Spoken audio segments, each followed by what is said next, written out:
everybody, if you can hear me. We're going to be starting the meeting in just a second. For those that are interested in filling out a comment card,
I'd like to welcome everybody to the Carson City Board of Trustees meeting, Tuesday, May 25th, 2021. We're going to call this meeting to order, and we're going to start off with item 1, adoption of the agenda. I move that we adopt the agenda as submitted. Have a motion and a second by the board. Any board discussion? Any public discussion on this agenda item of adoption of the agenda? Seeing none, all those in favor? Aye. Aye. Any opposed? Okay, item 2, flag salute. If you'll please join me for the Pledge of Allegiance. I pledge allegiance to the flag of the United States of America and to the republic for which it stands, one nation, under God, indivisible, with liberty and justice for all. Item 3, we have the superintendent's report. This is for information only. Superintendent Stokes.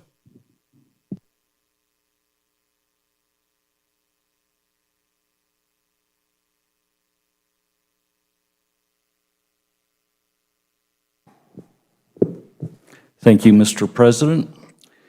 It's good to be with you and members of the board, members of our community. Welcome.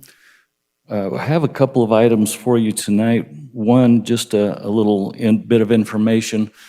Conflicting with our meeting tonight is Carson High School's Salute to Scholars. That's the night when annually we recognize those students who have earned scholarships in one way or another. And we are wishing all of the students who are in attendance and those families well as they accept those accolades for academic excellence this year. We're also fortunate at the end of the pandemic to have been able to have had several high-profile student activities. As you know, this is also a season for our senior prom and our friendship prom. And I'd like to turn a little time to Mr. Lance Hendy from Carson High School to introduce and identify some of the winners of those prom events. So Mr. Hendy, if you would please join me.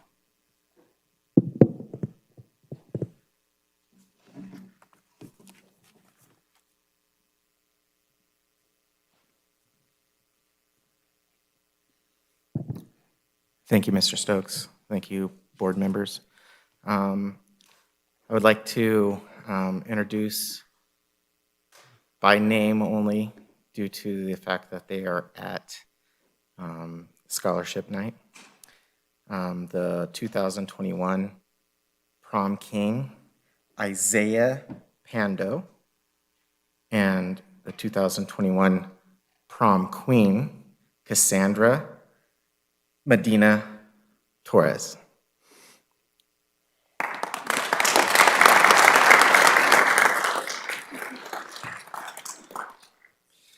Now I'd like to present Miss Kristen Kellogg to announce the Friendship Balls King and Queen. Good evening.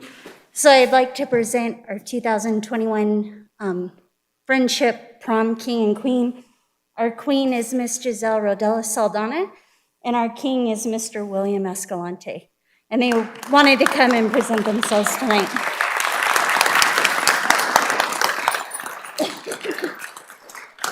Thank you, ladies and gentlemen.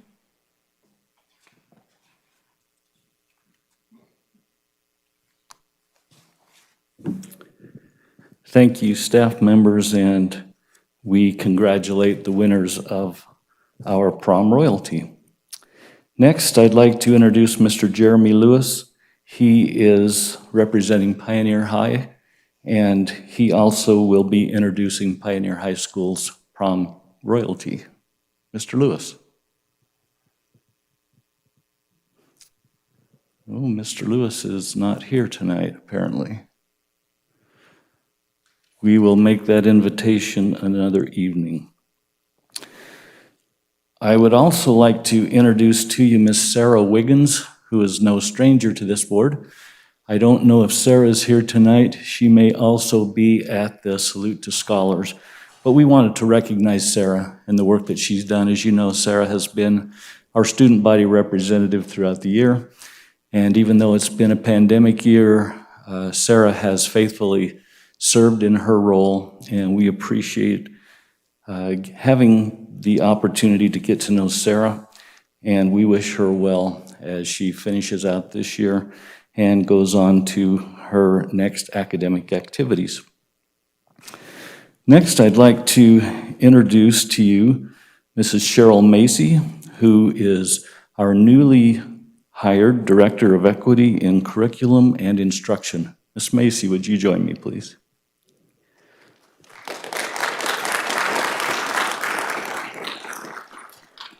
Thanks for coming. I'm very happy to be able to introduce Mrs. Macy to you. She is certainly no stranger. Mrs. Macy has worked in Carson City School District since 1998. She is currently a secondary English teacher at Carson High School.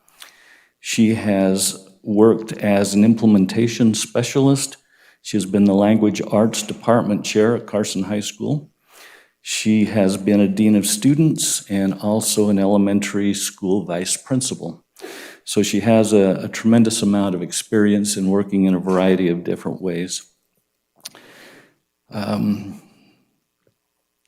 She has had the opportunity to work in a variety of leadership positions, both at school and also within the district. Some of those activities include being part of the accreditation team at Carson High School, being on the school improvement team at Carson High School. She's been the senior project chair, the school start times facilitator, and has been part of the honor code committee. We were fortunate when she applied for this position.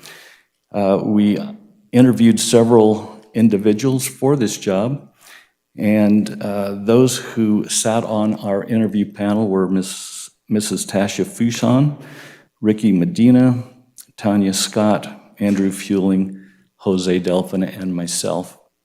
And as you know, this is an important position. She'll be leading district-wide the ability to teach our staff members, particularly our teachers, in areas of curriculum and instruction.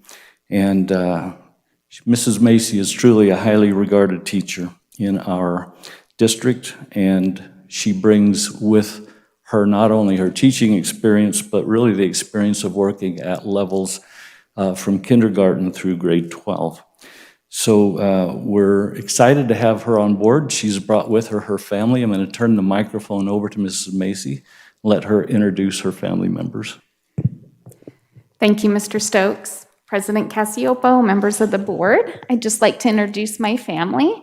I have with me Jason Macy, he's my husband, and an AP English teacher at Carson High School, and next year he's going to coach cross country, so we're excited about that. I have my son Sawyer, who will be a freshman next year at Carson High School. My daughter Rosalind, who will be walking across the stage in less than 2 weeks to graduate from Carson High School. And my beautiful mom, Jean Laird, who is happily retired.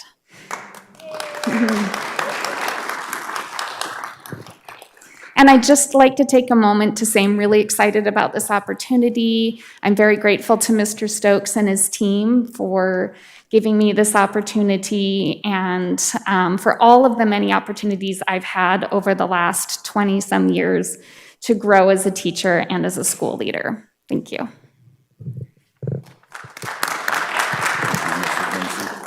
Stay with us. Board members, do you have any questions you'd like to ask Mrs. Macy? Cheryl, just not a question, but I just want to, number one, congratulate you. I've known you for a while, and I've got a lot of respect for you, and I think you'll do really a great job in any position you hold for our district. So welcome aboard. These are challenging times we have in front of us, and I know you're up to the task. So thank you very much, and I encourage anybody, if they want to reach out to you, to do so. I know you're always willing to talk to folks. Thank you, Mr. Cassiopo. Any other questions on the board? Seeing none, thank you very much. All right. Thank you.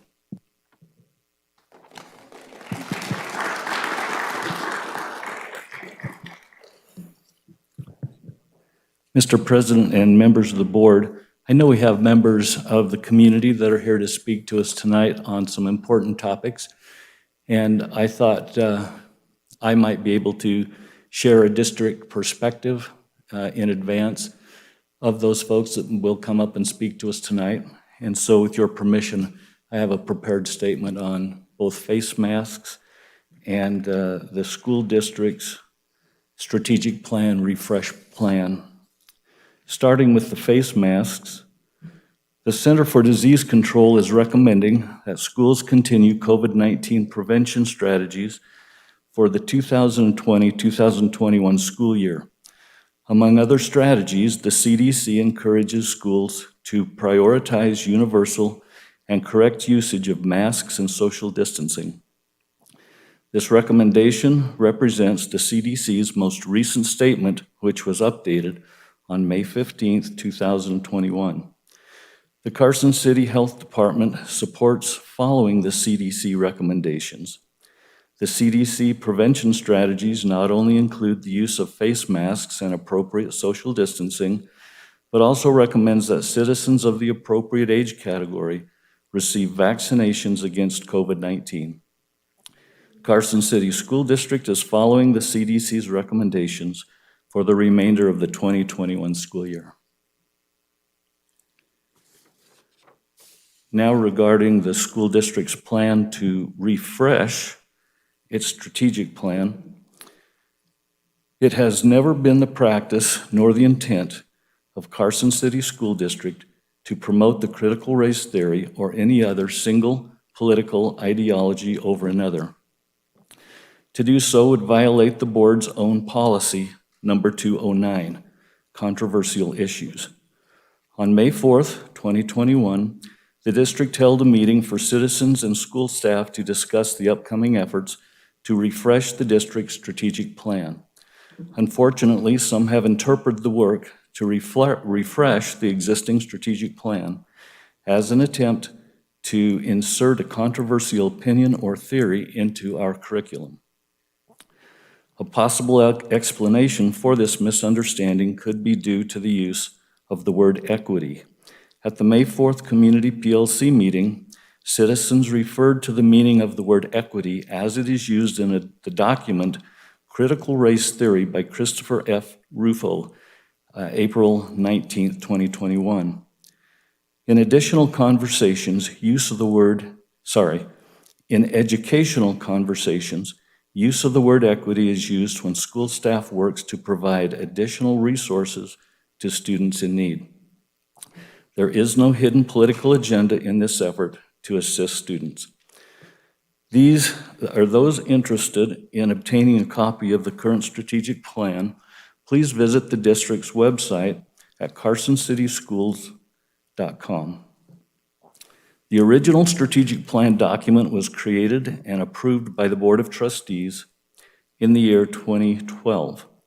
In the fall of 2018, the original document was refreshed, and the school board approved the revised version in February of 2018. Typically, the strategic plan has been in effect for a 5-year period of time. The current strategic plan ends with the calendar year 2022. The goal of the Community PLC meetings with community members and school staff has been to prepare for refreshing the next version of the strategic plan. Once completed, the updated version of the plan is intended to be in effect through the year 2027. As in the past, any modification or updates of the strategic plan will be developed together by community members, students, and district staff over a period of several months next fall. If any members of the audience would like more information, we do invite them to get a copy of the strategic plan at the district's website, which is carsoncityschools.com. Mr. President, that completes my report. Thank you, Superintendent Stokes. We're going to move on to item 4, board reports, board member comments. This again is for information only. And I do not believe we have a Carson High School update, do we? Seeing none, how about Pioneer High School? I was told by Principal Zona we might have a Pioneer update tonight. Okay, seeing none. I do want to apologize with Salute to Scholars tonight. It was an unfortunate situation that both are occurring at the same time, so we do apologize to the folks in attendance and also to the students. How about Nevada Association of School Boards? Do we have an update? Just a quick one that we are having a learning experience in Elko in June. We're going to go to Ira Wines Ranch, and we'll have our executive meeting and board of directors meeting, and there may be some additional place is open if anyone else would like to come and learn about ranching. Okay, thank you. And how about board reports? We'll start with Mike, Trustee Walker. Good evening. So for Mark Twain Elementary School, they are trying to celebrate the end of the year the best way that they possibly can. So they will have a color run instead of a field day, and they will do a small celebration for their fifth graders. Unfortunately, they will not be able to open the school up to parents at this time, but they are going to celebrate with the kiddos the end of the year. So nice job, Mrs. Clario. And then just on the note of the senior scholars, I serve on a scholarship committee, and this last weekend we actually interviewed a number of candidates for a scholarship or some scholarships. And I'm always so impressed by our seniors and how well our schools prepare these kids, and really the hard work and resilience that they show. And I'm sorry that I see Mr. Macy slipped out, because one of the kids actually made a comment. He said, well, this year I'm in Mr. Macy's class, and he is just such a great teacher. And so I think that one of the things teachers don't always hear is the respect that the kids have for the work that they do. So I wanted to say congratulations to Mr. Macy, so I'm sure Cheryl will convey that to him. And that concludes my report. Thank you, Mike. Trustee Wilkie. I just want to congratulate all our Jump Start graduates that got their AAs before their high school diplomas, and remind parents out there that it's a great opportunity for families to save a lot of money and for students to get their education continued through and get a head start. So kudos to that, and thanking the foundation for helping us with that next year. I think that's going to be a great thing for them too. And then the other thing, I just want to thank you board members, because if you've read the news, Washoe's losing 2 board members. So I want to thank you for getting through this year and working together and sticking through, because it's really hard to replace board members mid-season. So I'm just really grateful for all of you and your hard work that you've done this year, and sticking it out with all of us. Thank you, Stacy. Trustee Ramirez. I do not have a report this evening. Okay, and there's nobody to the right of you, is there? I can't see. Okay, Trustee Crossman. Okay. For Fritch Elementary School, Mr. Brown would like to thank the Fritch staff for making what might have been an impossible year possible. And he would also like to thank the parents and guardians for their support and teamwork throughout this year. For Fremont Elementary, on the last day of school, they will be giving out in kindergarten through 2nd grade, welcome to your next grade backpacks, and those backpacks will be filled with family engagement activities for the students to work on. So that will be something they're getting at the last day of school. And I'd like to congratulate all the scholars that are at the high school. I have one over there that I don't get to see tonight. And they've worked hard, and they've persevered through this year and through the end of last year. And they certainly deserve the recognition that they're receiving tonight. Thank you for choosing us. I know that was a hard decision. Trustee Varner. Yes, I have one for Carson Middle School. All students are eligible for summer school will need to register through their school counselor, Summer school will begin on June 9th and will go through until June 30th. And if families have any questions, they can contact the school and counselors at CMS. Student Chromebooks are to be turned in this week. They need to be turned in good shape with the charging cords and everything to avoid any fees that may be associated with broken Chromebooks. And details for the Carson Middle School 8th grade promotion have been shared with families. On Friday, June 4th, promotion will be held from 9 a.m. to 12 p.m. Student name placards are being mailed home and must be displayed in the front windshield of the vehicle to be admitted into the lineup. And the students this year, they selected a beach theme for their graduation. And that's it for Carson Middle School. For Borwick Bray, the kindergarten virtual promotions are scheduled for Tuesday, June 1st. The details will be sent home to the parents with the times, starting times and everything. On Wednesday, June 2nd, is their annual field day for all students K through 5. And once again, they'd like to remind parents to send hats and sunscreen and everything. They are going to be outside, and it may be warm. And on Thursday, June 3rd, is the minimum day, and the students are being dismissed at 12:40 p.m. And also, I want to take a little bit of time to thank Dr. DeJoseph for giving me an invitation to come down and participate or watch some of the Avid training, the segment of Avid training that's being implemented this year. It was an eye-opener for me, and I wish everybody the best of luck with it. I think it'll be great. And then also, just real briefly, I think we'd all like to thank all the teachers and staff for all their hard work this year, their dedication. Everybody's been through a tough time this year. Thank the parents for your cooperation and the help with the children, making sure they got to school, got the work done. Just thank everybody, admin staff. It's been a tough year, and I just wanted to give thanks to everybody. And that would conclude my report. Yeah, Laurel?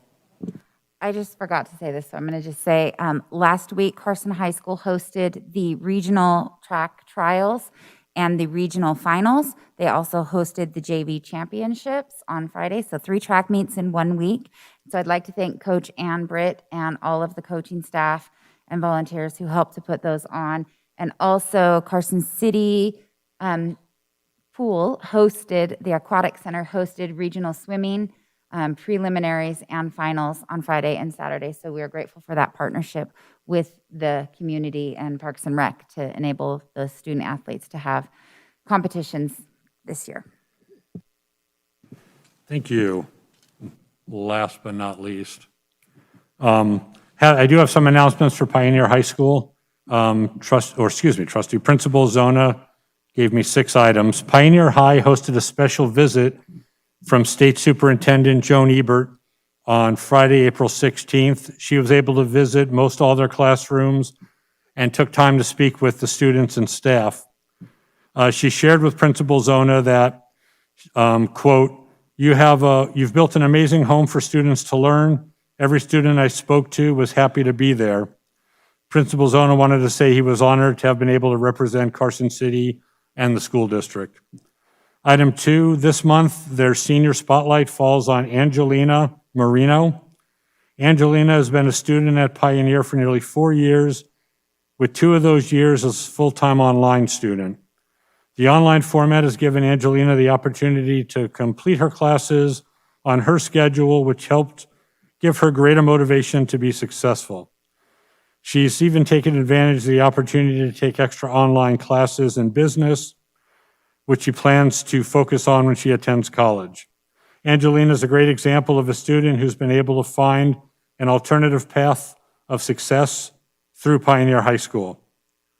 Number 3, art teacher Paul Lorian organized a very successful field trip to the Nevada Art Museum in Reno for his students. Number 4, Monica Ward was able to put together a prom for student body on Friday. They had a great turnout and the students had a great time. So we wanted to thank Monica. Number 5, leadership has organized an end of the year celebration for all students on Thursday, May 27th after school. He asked to come celebrate finishing one of the toughest school years yet with some food, music, and friends. Number 6, Pioneer Academy has some exciting things brewing up for next year. Science teacher Kristen Stankros will be attending Project Lead the Way training to offer an extended engineering course. English teacher Becky Allen will be offering a new course, Poetry in America, from Walt Whitman to Hip Hop, in conjunction with ASU, Arizona State University, so that juniors and seniors can earn college credit from ASU. Science teacher Amy Wester will offer Anatomy and Physiology 2, as well as Social Studies teacher Zach Logan, who will be teaching Career and Professional Development, as well as Communications 101, which are both dual Western Nevada College and high school credit courses. So that said, I also just wanted to again congratulate the Salute to Scholars folks that put that together. I think honoring our students for all their hard work is a very worthwhile endeavor, and the students really deserved it.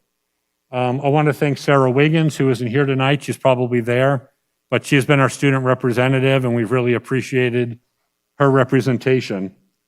I want to congratulate the Jumpstart students and the AP students and every student out there. This has been a challenging year, hence why a lot of you are here tonight, and we know that. And we just want to wish all the students well. Last, I just want to thank the teachers, the staff, the students, the families in the community for helping us get through this school year. Again, not an easy school year to get through, but we're almost there. So with that, that is the end of our announcements. Yeah, Trustee Varner. I wanted to make sure that we pointed out the nurses and thanked them. I know they worked very, very hard at getting everybody tested, COVID tested for the prom. They worked long hours, and I think they did a terrific job.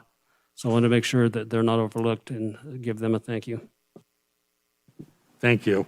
We're going to move on to item 5, association reports. This is for discussion only. Do we have any association reports this evening? Seeing none, we are going to move on to item 6, public comment. Public comment will be accepted in person or through virtual participation via email. Comments may be made by members of the public on any matter within the authority of this board. Please note that public comment will be taken on items marked for possible action before action is taken on such items, and members of the public are encouraged to comment on such items at the time they're being considered. Although members of the board may is this on still? Just died, huh? Thanks, John. Okay, there we go. I'm back. Anyway, in making public comment, speakers are asked to come to the table, sign in, speak into the microphone, and identify themselves for the record.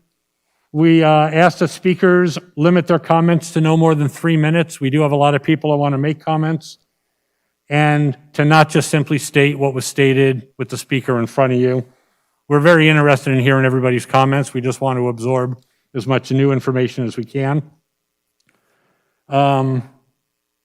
And I think that's it. This is for discussion only, and we'll start with Mr. Vitale, since you were kind enough to come up.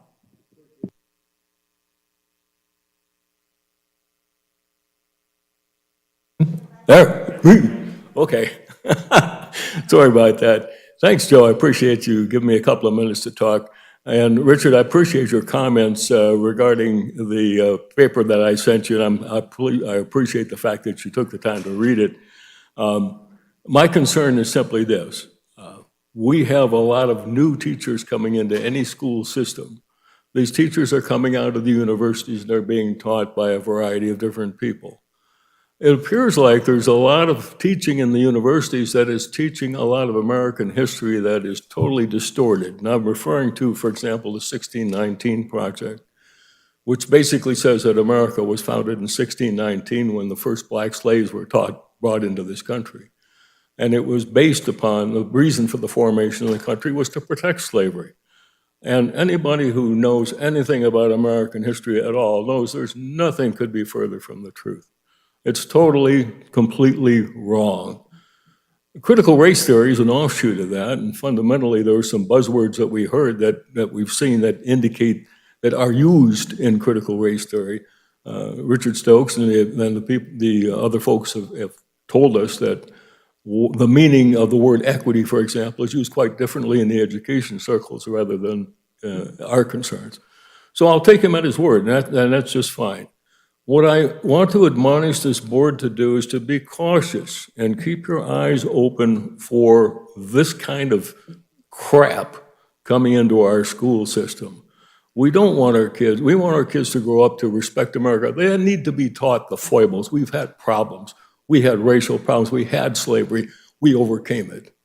We had great people like Martin Luther King stand up and show us the way. And we found the way in the 60s, 70s, 80s. We're here today.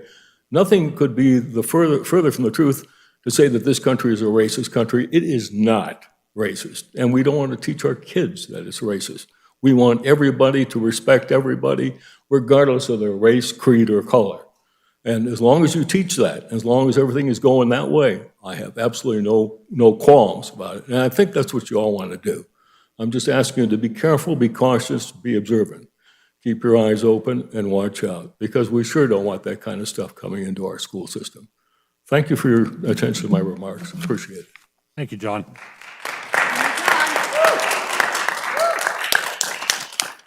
Folks, I since we have somebody up at the podium, I'm going to give you your 3 minutes, and then after that, I'm going to call people up who signed the form, Okay. just to go through them. And then, but we're going to get to everybody. I just don't want to miss out on anybody. So. You didn't get my form. You're right.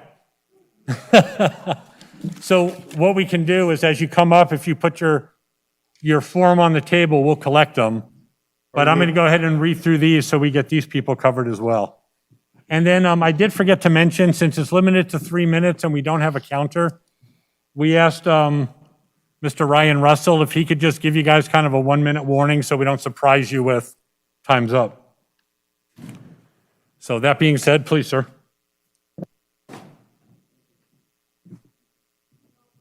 Thank you. My name is Richard Nagel. I'm here to speak for Mike Epps. I'm going to read a letter he gave to me. I have asked Richard Nagel to read my letter as I cannot attend tonight's meeting due to work commitments. On May 3rd, I accidentally found out that there was a 6 p.m. community meeting in the Senator Square at Carson High School. The topic was to review the strategic plan for the school district. I'm a father of a 9-year-old.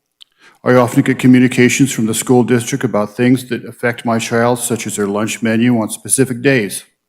So when I found out about this very important strategic planning meeting indirectly, it was a huge shock to me. I should have received a direct communication from you. What can be more important to parents than being involved in discussing the objectives of curriculum development or parents involved in their children's welfare? I would like to know the next steps to review the school board strategic plan. Please rectify the situation immediately and publish the meeting schedule well in advance by directly writing to parents. I appreciate your support. Respectfully submitted by Mike Epps. Thank you much. Thank you. Oh, are you going to? Okay, thank you. Good evening, everyone. My name is Joy Truszynski, and greetings. On September 25th, 2020, the Center for Disease Control came out with the survival rates of the COVID-19 virus. These survival rates have not changed. They state from ages 0 to 19, the survival rate is 99.997%. Ages 20 to 49 is 99.98%. Ages 50 to 69, the survival rate is 99.5%. And ages 70 plus is 94.6%. For such a dangerous virus, these sure are high survival rates. In fact, for millions of people, they had to be tested in order to find out they had the virus. So why, after a year and a half, are masks still being pushed? And why is our government pushing the COVID-19 vaccines, which are untested, not approved by the FDA, and experimental? Government officials are even pushing for our children to be vaccinated. even when they are basically immune to the COVID-19. This is outrageous, diabolical, and tyrannical to say the least. In 2009, during the swine flu epidemic, the CDC came out with the harmful effects of wearing masks. These harmful effects have not changed. Wearing masks cause shortness of breath, lightheadedness, headaches, acne, development of chronic dermatitis. Wearing masks causes more wrinkles on the face, chronic respiratory conditions with more bacterial and viral infections, and above all, wearing masks weaken the immune system, all due to the increase in CO2 levels in the body. Forcing our children to wear masks is a form of child abuse. Let the teachers and administrators wear the masks if they are so concerned. There is no evidence to date that children spread the COVID-19 virus. The wearing of masks do not keep us from getting the virus, as it is so microscopic. COVID-19 vaccines are unnecessary and should not be given to our children. Thank you, Joy. Let alone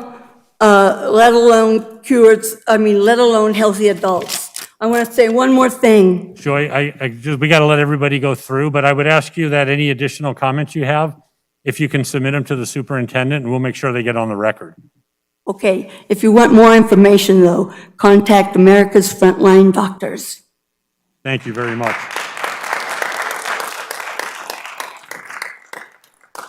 Let's see, Angela Dean, come on down.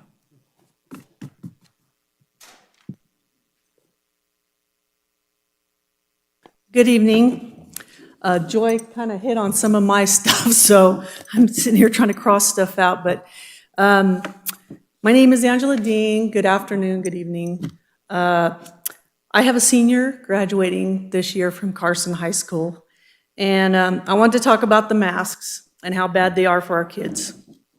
It's required for everybody to wear a mask outside in the sunshine. The sun kills the virus. I don't understand why there is people having to wear masks outside.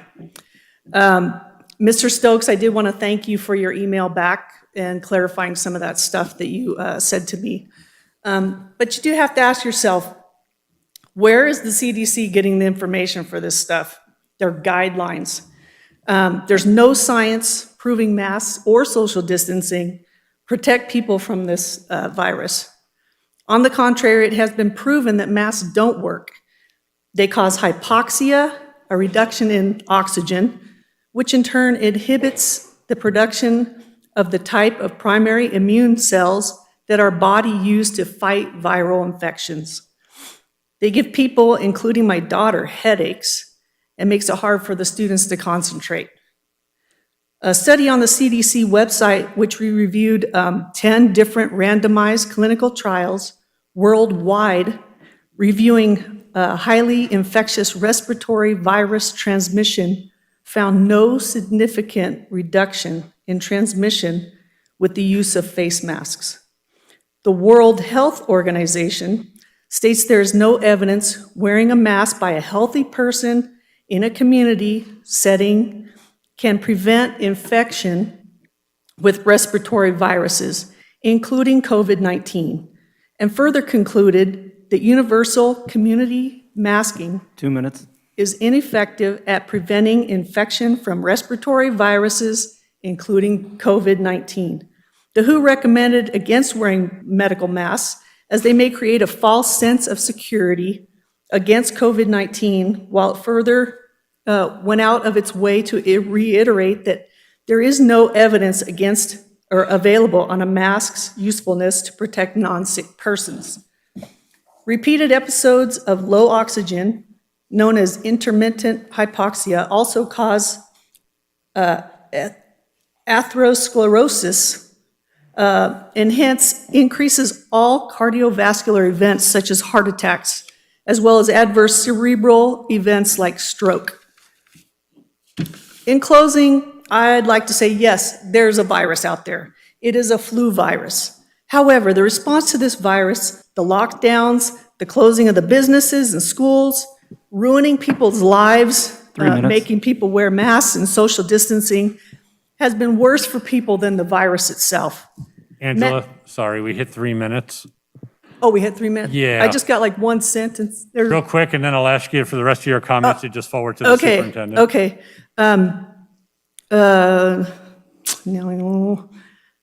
I just was going to say, not only do the masks inhibit the breathing, cause headaches, and make it hard for students to concentrate, but the masks and social distancing also cause depression, anxiety, and are causing mental health problems for our students. They Thank want to you. see their friends. They want to see their faces. Thank you. Thanks.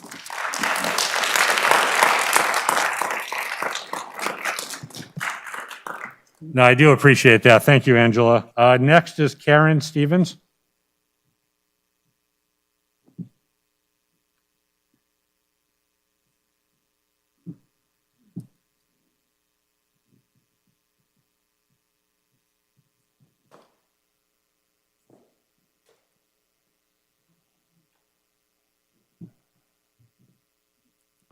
Hi, good afternoon, board members. Some of you I know from future work at the Department of Education and Division of Investigations. I was here at the last board meeting, and prior to that board meeting, you were sent medical information from America's Frontline Doctors. I also provided pamphlets that regarding face masks pose serious risks to healthy individuals, and I hope you read them. It was written by Russell Baylock, a board-certified neurosurgeon. So I feel he probably knows what he's talking about. Today, I would like to play an audio of a young man, 10 years old, in 4th grade, talking about how his year went. I didn't think it would stay this way all year long, and I was surprised by the rules. A lot of them didn't make any sense to me, like the fact that we were not allowed to play on the playground or have student council or turn to face each other at lunch, and we also have to wear masks outside at PE and on track. I love my school and all, but my teachers seem really stressed, and that makes me feel bad. One teacher walks around with a clipboard full of referrals for any student whose mask isn't on properly. It makes me feel scared. That same teacher yells at us having our masks down to drink water while we are outside in car line. She told us we had to wait until we were in our parents' car to have a drink of water. She had her mask down the entire time while she was yelling at us, which makes me and all my friends very mad. This happens a lot. And it seems unfair teachers take their masks off while they yell at us kids and that we need to pull ours up. I asked my mom if there's a word for this, and she said there is. Hypocrisy. Wearing a mask all day makes me feel really tired and gives me really bad headaches. Sometimes I'm at school and I need to lay low in the dark until they're gone. My mask also sticks to my face when it's really hot, and it makes it hard to breathe. I feel like I can't catch my breath, and that makes me feel claustrophobic and anxious. It's really stressful. I finished taking all of my FSAs, and I had a hard time focusing with a mask on. A few weeks ago, I ran into my teacher outside of school. She didn't even recognize me because she's never seen my face before. But I knew it was her because she sits at her desk a lot without a mask on. I know my teacher has asthma and everything, but I understand why it's hard for her to wear a mask, and I think she should have that choice. But I should too. I have allergies, and I feel really anxious with my face covered.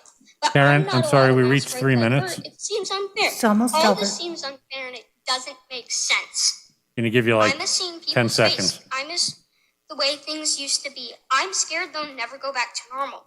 Breathing freely doesn't seem like something we should have to ask any other people for permission for. Please make masks optional today. It would be Okay, thank you. so awesome to end the school year on a really happy note like that. Thank you for your time. I agree with him. I think we should end the school year on a happy note. Thank you very much.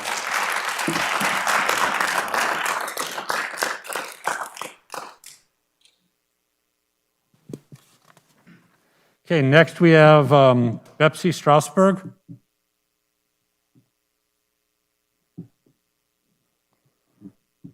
I'm sorry if I mispronounced your name. No, it was just right. Thank you. Okay, with a name like Cassiopo, I tried to get it right. I know, I have a hard time with that name as well. For the record, my name is Betsy Strasberg. I submitted my comments in advance, so I really appreciate that Richard Stokes, Superintendent Stokes, took the trouble of making an announcement in front. I did go through the strategic plan goal 2, curriculum that matters in detail, and submitted the redlined items and questions I had in that category. Equity is used all around us, so it's best not to use that word even in the education sense, in the education world, because different people have perceptions of what that means, and it's best to avoid any kind of misunderstanding or misconceptions.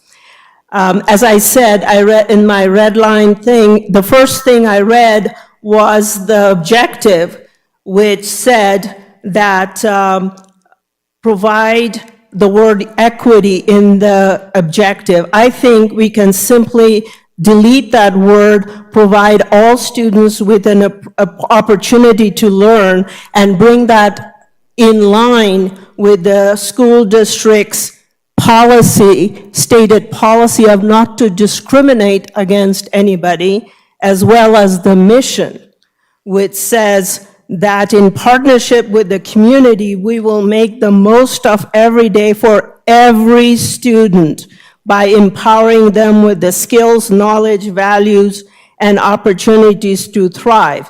In another section of the curriculum that matters goal, there is a section that says, district provides equitable resources and teachers and materials are equitably assigned. I think that can easily be removed, the word equitably. Sorry? Okay.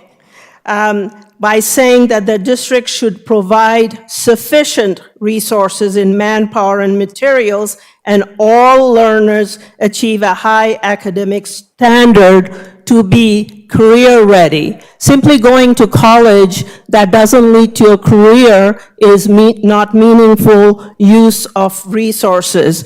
My colleagues and I would be happy to participate in the strategic plan development and would welcome the opportunity to provide additional feedback.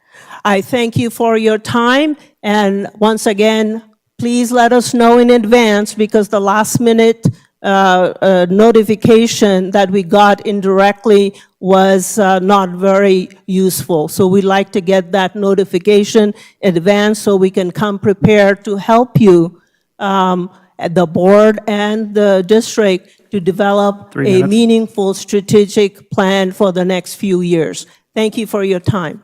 Thank you very much.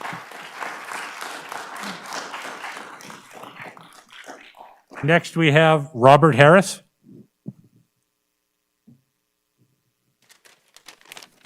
Hello, my name is Robert Harris. In college, I learned equity was two things. You can get home equity, and cultural Marxism is also how you get equity.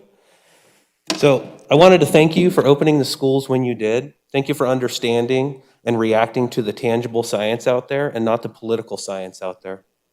I have 2 children that are currently enrolled in Carson schools and a 4-year-old that cannot wait for his first day of kindergarten. My soon-to-be sophomore is one of only 24 children in her grade level enrolled in the Jump Start program. We are very proud of her work ethic and are thankful for the opportunity available to her. Our soon-to-be 6th grader is eager to begin her journey in middle school later this year. I am here today because I am concerned about the future education of my children. I didn't want my children learning an opinion or a theory. Let's save theories and opinions for a college philosophy class, not our K through 12 classes. Children should not be told what to think, but how to think for themselves. Some of the conversations being had and proposed are ones that should be had at home, not at school. Parents and teachers are supposed to work together for the betterment of the child. Both should be advocates for the child's scholastic growth. When you divide students into groups labeled oppressed and oppressor, you are telling the individuals they are victims. Poverty is not a single community problem in America, and neither is ignorance. You can grow up in poverty, but choose not to be a victim.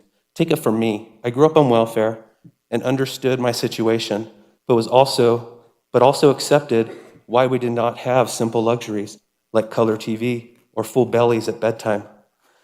I will not allow my children to be taught they are something they are not. Martin Luther King had it right in his iconic I Have a Dream speech, when he challenged every American with this sentence: I have a dream that little children will one day live in a nation where they will not be judged by the color of their skin, but by the content of their character. I have lived by this creed since I learned it in public school. Let's not parse words. When you offer equity, you will not have equality. Poverty does not discriminate. Do you?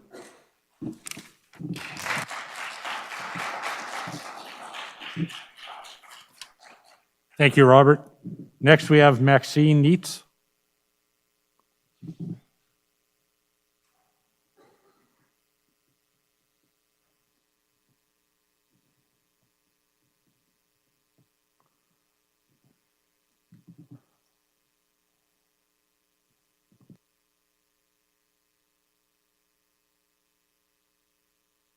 Thank you for this opportunity to speak. For those of you who do not know me, I've been in Carson City for about 35 years. I'm a degreed engineer. I've worked for NASA. I've served on many committees, commissions, and boards here in Carson City. My mother was a school teacher in New York City, and my father was a police officer. Blue lives matter. I'm concerned about this word equity. You use it as if it were your own word, but unfortunately, your words are part of the community's understanding of what's going on in the school system. You can't have buzzwords that you say, oh, in education, we call this equity, but everywhere else, they don't call it equity. It's something else. You have to use the general terms that everybody understands. And loaded words like equity, which is related to the critical race theory problem and also to Marxism, I think need to be left out of our school system altogether. Anything that is smacks of partisan politics should be left out of our school system altogether. I also had served at one point on Governor Gwynn's state curriculum committee. And I have to say, I was disappointed to be the only civilian in the room. Everybody else was an employee of some school district from the state. And I also am doing online tutoring now. I have students from all over the nation, including one from the Carson City School District. And I can tell you that a discussion of rigorous education is a nice thing, but the kids are not getting it. They do not know anything. Thank you very much.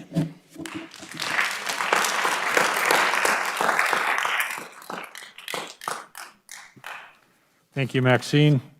Patrick Lear.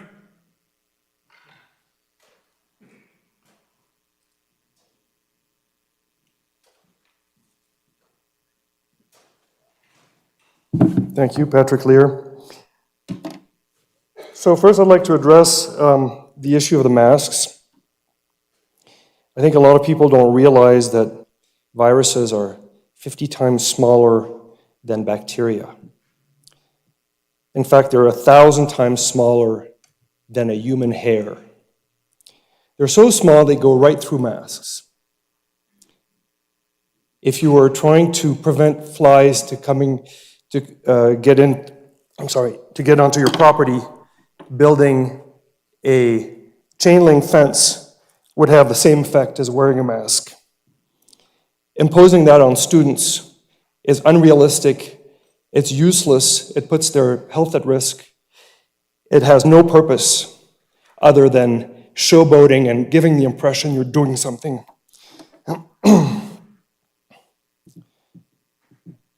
When it comes to vaccines, what we're dealing with is not a vaccine. It's an experimental DNA modifying drug. Most people don't, the word vaccine is used willy-nilly, but it is experimental, and therefore it's voluntary. The school doesn't have any business pushing vaccines or any kind of experimental drug on students.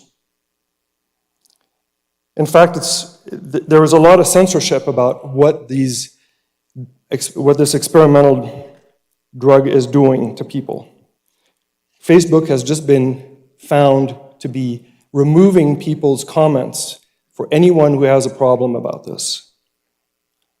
Teens who have had it have been found to have, lots of them, or have been found to have myocarditis, which is an inflammation of the heart muscle. 2 minutes. This is not normal for teenagers.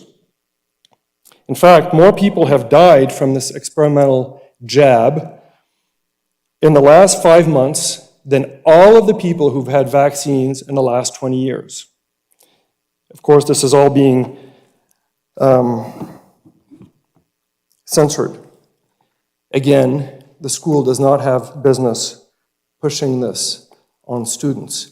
They have an immune system. We all have an immune system for a reason. And the best thing to do is for us to engage with each other so that our immune system is strengthened. Anything else is pushing people the wrong direction. Thank you very much.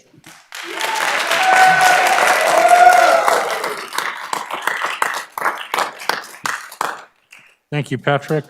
Lori Cusick?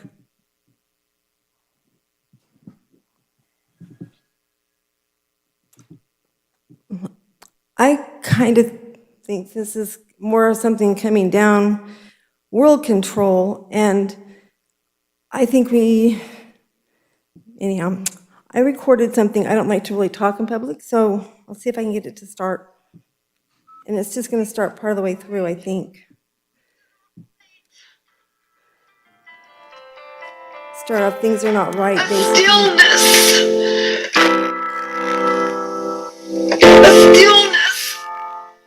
God, please move.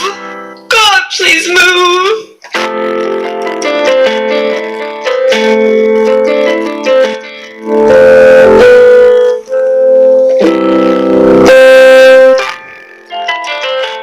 Hope deferred maketh the heart sick. God, please have mercy on us. Please forgive us. Please help us.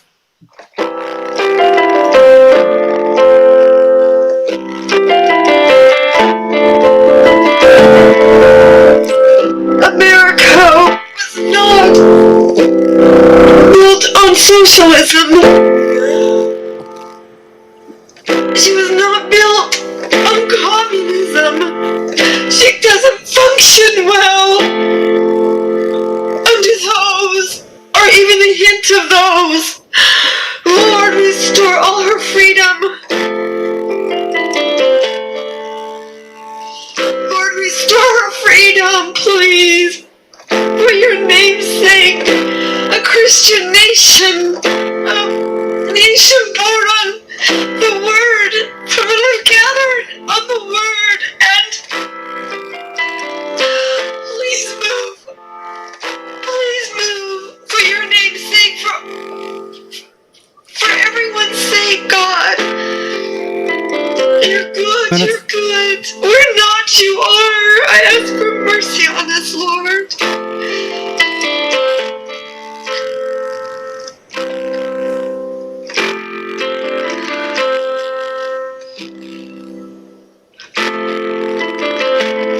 Take down the enemy, Lord. The evil one.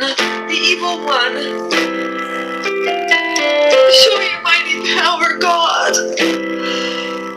Show your mighty power.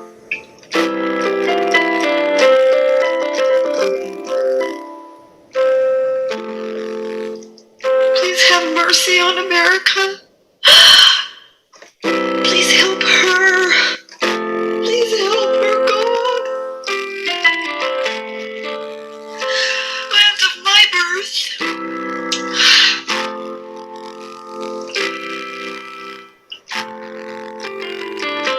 Lori, we just hit 3 minutes. To the old good ways, the good things, Lord. To your ways, what you want. All right, we're gonna have to ask you to stop now, and if there's more, you can submit that to the district.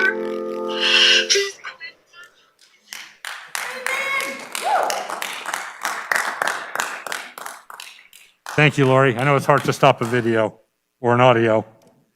Next, we have Mary Perkins.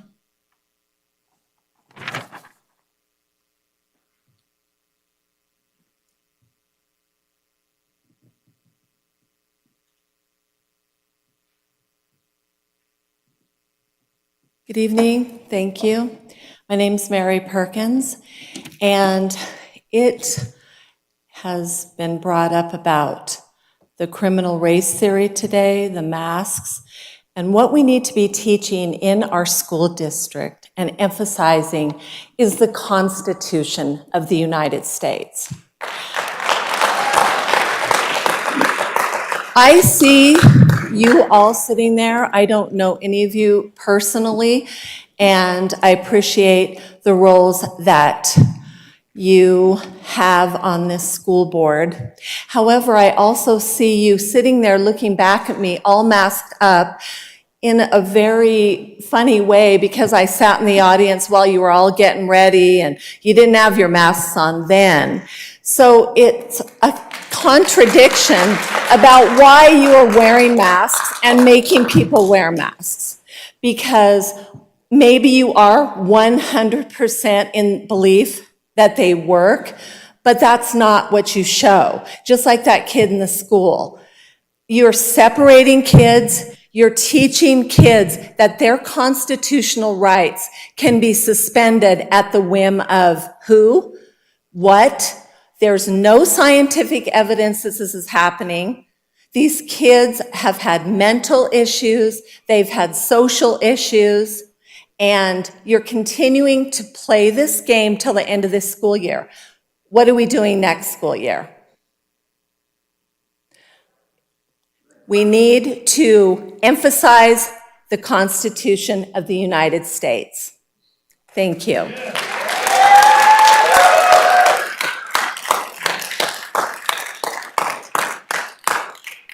Thank you, Mary. For the record, I've had my mask on the whole time. Thank you. Next, we have Lisa Walsh. Thank you again.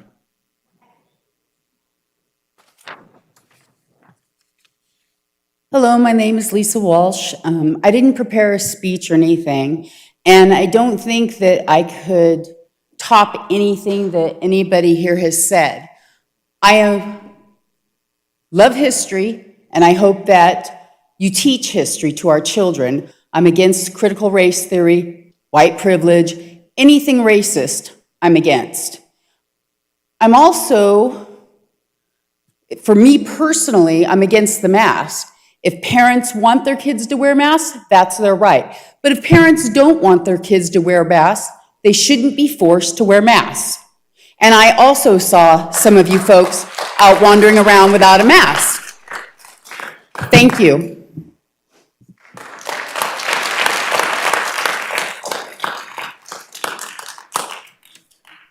Lisa, thank you. That's all the forms I have, but does anyone else wish to come up for public comment?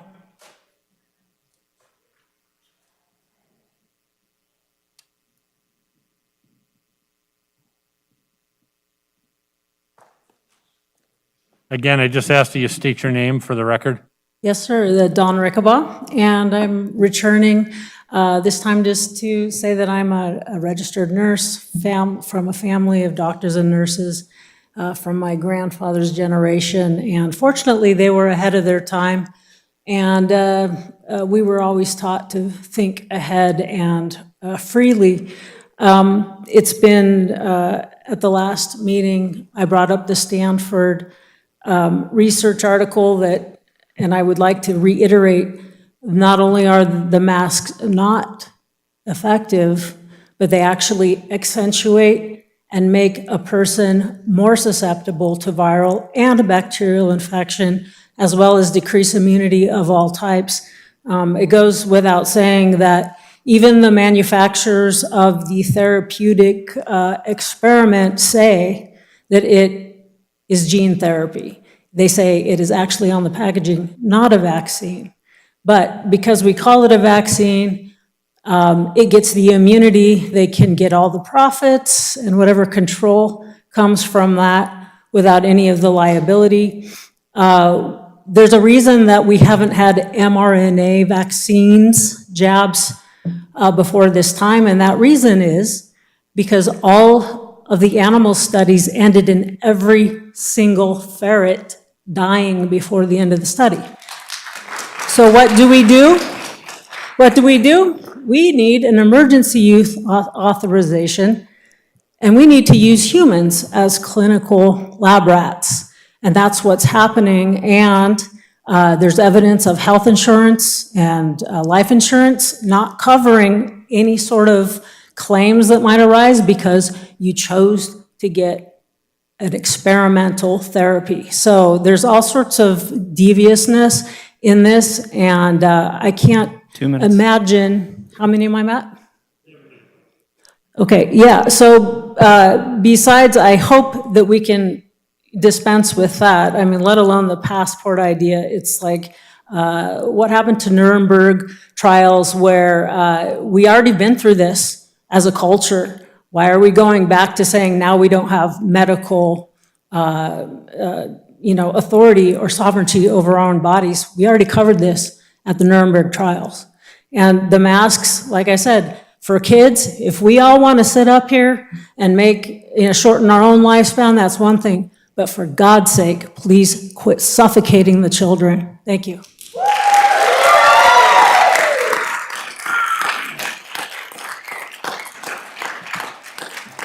Thank you, Don. Yes, sir. Miles Humphreys for the record. I don't know where I want to go with this. You guys have kind of heard what I've said before via Zoom and whatnot, but the major criteria that I kind of want to touch on again is the mask. There's still no science that shows ages from a 0 all the way up to 12, how it's transmitting to other people or other children. We do know that it doesn't affect children hardly at all, but yet we still want to mask them up. And from my recollection of things that I've been seeing recently, it's not okay or it's not, I'm trying to say this in a particular way that makes sense, but how is it that the principals in the schools have the right to put certain age kids in mask and certain age kids not? Suppose 5th, 6th, or 2nd and 3rd. And who determines these numbers on how to mask up kids and how to social distance them? And when there is no science that this school board has to go off of. So it's just things like that where the science, if the school board wants to go off of science, then they better stick to the science. But if they just want to go off a political agenda, then they just better watch the news, listen to the ridiculous mandates that our governor's opposing. And I think that this school board needs to do a better job because we are just about last in education. There's major disruptions with the mask, and the school board needs to take leadership and show a direction that they're going on science versus political agenda type nonsense. So those are some of the things that are frustrating as a parent. And the citizens in Carson City, there's a lot of talk out there, and they're not happy. And the the school board needs to do a better job, for one, with education, and also showing leadership so the kids can breathe, they can live, and they could also enjoy an education without disruptions, the mask, and every other thing that's going on in the classrooms. So that's all I have. Thank you.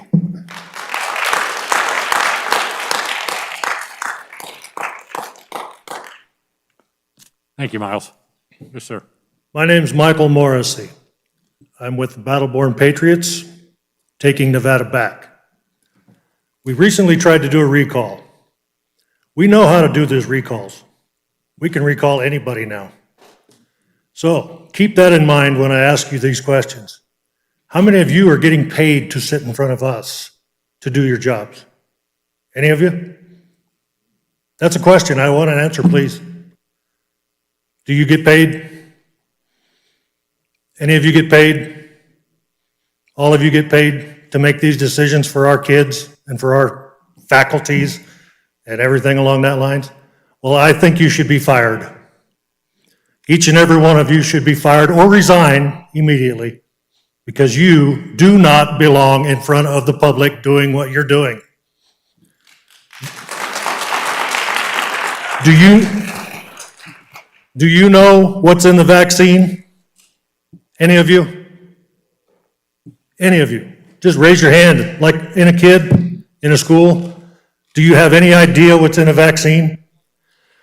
The vaccine contains toxic ingredients that should never be injected.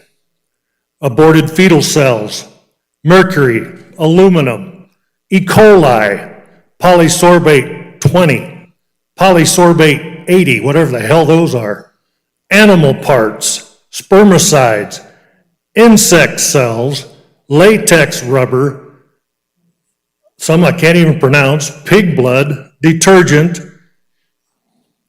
monkey kidney cells, genetically modified yeast, and some formaldehyde, GM soy, MSG, barium. All does this sound healthy to you? But yet, our quote unquote government mandates 2 minutes. this vaccine for your safety, for my safety. I feel safer without this crap in my system.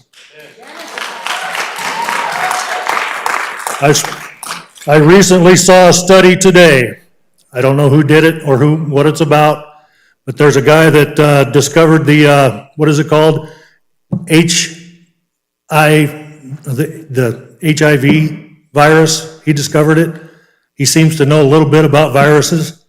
He said that everybody who's had this injection may be dead within 2 years.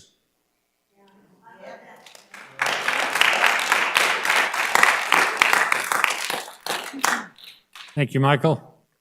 My name is Jolene Turner, and I just wanted to let you all know that if you're censoring the truth or peddling the fear, then we're coming to vote you out.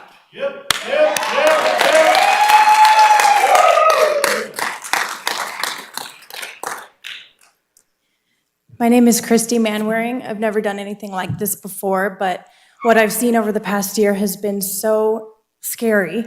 I can't even believe that any of us are here right now over a virus with such an intensely high survival rate. And our kids are not dangerous, and we're teaching them that they are and that everyone around us is. You guys have way more power than you should. This is not okay. I don't have kids, but I feel for all of the kids around me. You guys pretend like this is about taking care of the vulnerable. It's not. Our kids are vulnerable, and you don't care about them. And it's so hard to see all of you up here when we know the masks don't work. This is all a false sense of protection, which Fauci, the fraud that he is, he said this in the beginning so that we would just continue to give up our rights. Because the sooner you give up your rights, the quicker you get them back, right? It's interesting that it has not turned out that way, just like a lot of us saw coming. It's masks first, then it's vaccines, then it's passports. We're all chipped and tracked. And if you guys, how much are you guys getting paid? I just want to know, how much are you guys getting paid to keep our kids masked? I just want to know. Where can I find out that information? You can go to Transparent Nevada, and it lists all public officials' salaries. Okay, because I think it's disgusting that you guys are like selling your souls and then taking our kids with you. If you want to do that, that's up to you. But it's disgusting. It's gone on for over a year and we're still masking our children and they're breathing in their CO2. We know that this is bad. And you guys are doing it and you don't seem to care. Our kids are vulnerable. Please take care of them. This is all planned. And if you don't say that it is, then I believe that you are lying because I think all of you know what's happening. And it's disgusting. You guys have way more power to take this shit off. I'm sorry for cussing, but I get very fired up about this. When you can see that this doesn't do anything for anyone and it causes more fear, more division, none of this is right. And if you could have seen that from the beginning, we wouldn't be here now, but maybe you guys wouldn't have as much money in your bank accounts. So please do the right thing. I know that most of us still have some morals left, and I would really love to see you guys taking care of our children like you were elected to do. Thank you.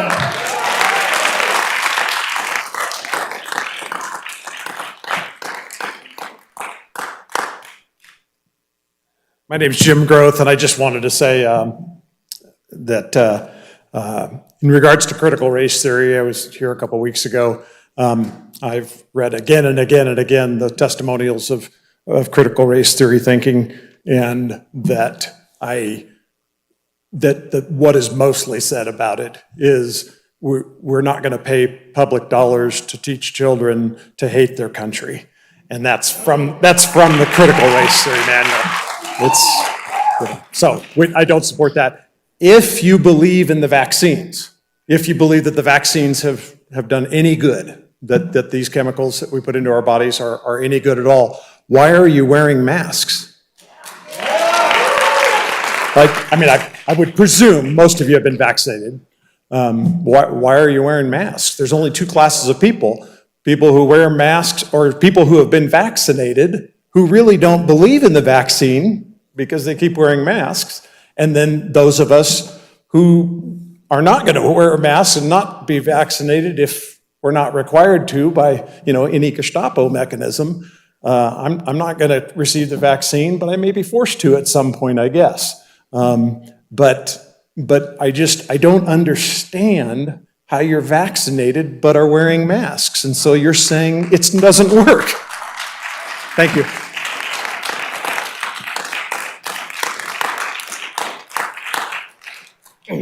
Hi, my name is Chris Lashley. I'm an immigrant to this country. And be quite frankly, I've sworn an oath to this country twice. And as the lady back over there said, the kids here should be learning about the Constitution and even the 1776 Project. Because as far as I'm concerned, no one in here has ever offended me or told me that I was less of a person. And the critical race theory is the biggest pile of garbage I've ever come across, where it teaches kids to hate.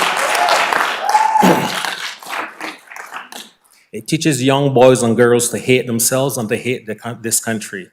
This is the best place I've ever immigrated to, and I've visited a lot of countries. I'm participated in a lot of countries between France, Germany, Spain, and here's the best place to be. And no one needs to be hating themselves or hating this country or hating any other people around here. Thank you.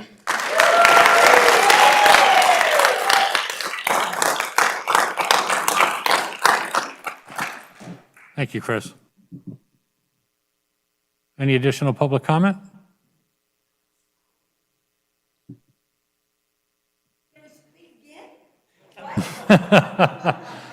No, you had your chance, but Joy, you can submit comments to the district. Yeah, please. Okay, so Renee, do we have any public comment from you? Please go ahead. Yes, Mr. Cassiopo. I have public comment that was provided via email from Barb Mathers. She recently attended the Freedom Rally in Battle Mountain with the Arise USA Resurrection Tour to celebrate Lander County being the first Nevada county to be completely open, no masks, no mandates, no closed businesses, which is how the rest of our state should be 14 months into an emergency. And it was awesome being with so many people who love our great state of Nevada and are fighting to get us open. She's provided a link with a speech that she would like to direct to the board specifically, and I did provide that via email to each of the trustees that they had prior to. She wanted to invite each board member to watch that. If you're pro forcing masks on children after watching the speech, you're a sick person. She shared 2 stories of 2 teenagers who passed out from wearing a mask while playing sports. One collapsed from lack of oxygen and actually died as he was brought back. You need to stop voting to keep masks on our children and allow mask exemptions to be followed.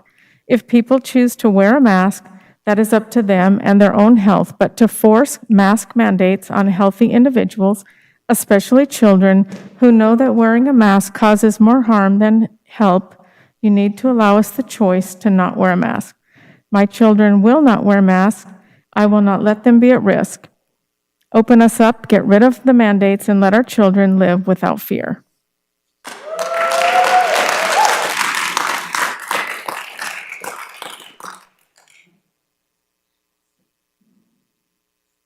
This comment is from Susan, I hope I say the last name correctly, Rausch. I'm asking that you review the academia of our schools. Your plan should not include anything regarding critical race theory. We do not need to have our children learning about transgender, etc. We want our children to have a full-rounded education, but not CRT. We want our children to love our country and know our history. Please do the right thing when you develop the curriculum. Thank you.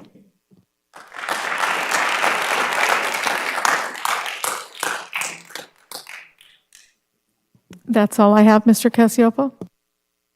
Okay, thank you. So at this time, we're going to close public comment. And I do thank everybody for taking time to speak and give us your opinions. And we do take this seriously. So whether you agree with us or think you agree or disagree with us, we do thank you for your comments.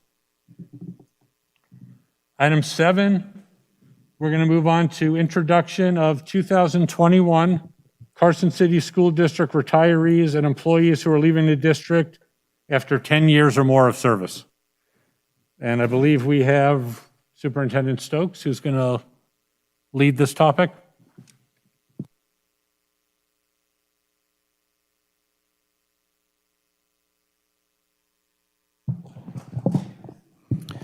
Thank you, Mr. President, members of the board, distinguished guests in our audience. As is customary at the end of every school year, the district honors its employees who are leaving the district after 10 or more years of service.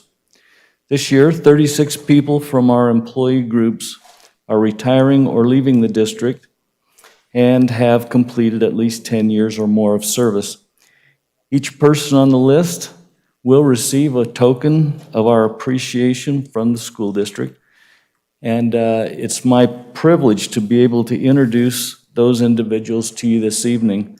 I plan on introducing our retirees by work location, and so I'd like to invite these folks, if they're with us tonight, to join me, and I invite them to say a few words if they so choose. Just as a note of information, our retiring employees represent 750 years of combined service, and so thank you for your efforts.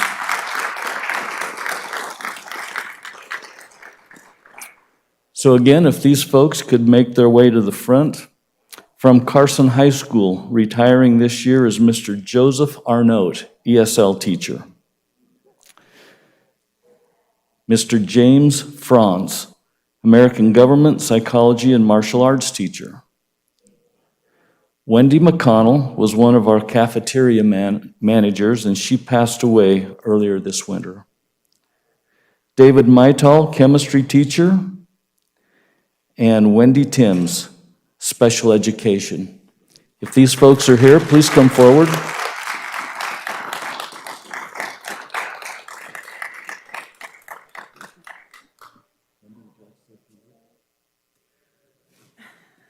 I don't have much to say other than Carson has been a great place to work.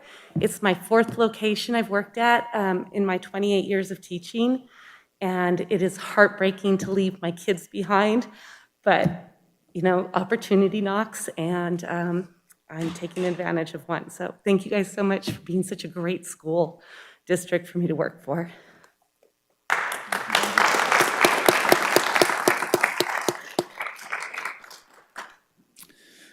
Next, we'd like to turn to Pioneer High School, and Mr. Philip Mollison was a custodian there, and he left our employee a little bit earlier. Philip, are you here? I'd love to have you come to the front of the room. I don't see Phil here tonight. From Carson Middle School, Laurel Doherty, 6th grade science teacher, and Shelley Randall, special education teacher.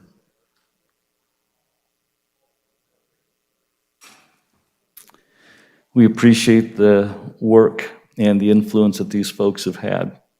From Eagle Valley Middle School, retiring is Denise DeMarzo, Administrative Assistant 2, Carl Hampton, Computer Lab Teacher, Sherry Mathis, Counselor, and Ruby Tunn, who is a science teacher at Eagle Valley Middle School. If any of these folks are here, if they'd please come forward.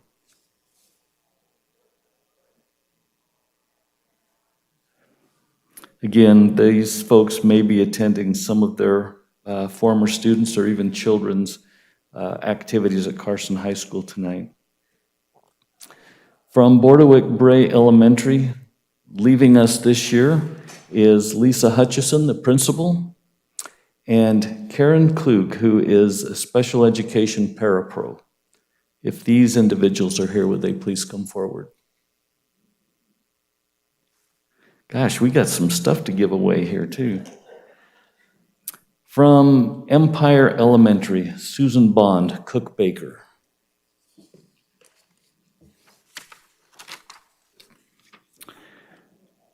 From Fremont Elementary, Elizabeth Corda, 1st grade teacher, Ann Fitzgerald, administrative assistant, Bonnie Judd, cook baker, Sharon Kind, special ed parapro, Tara Purington, she served as a teacher on special assignment as an instructional coach, and Elaine Torres, special ed parapro.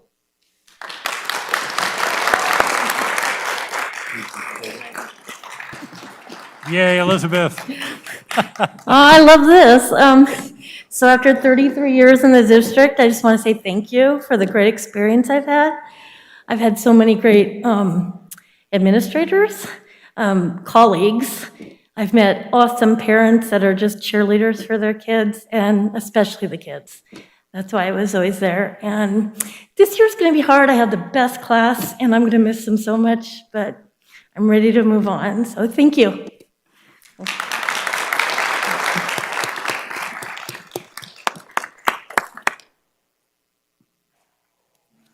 I just wanted to thank you for the 18 years I've been in the district.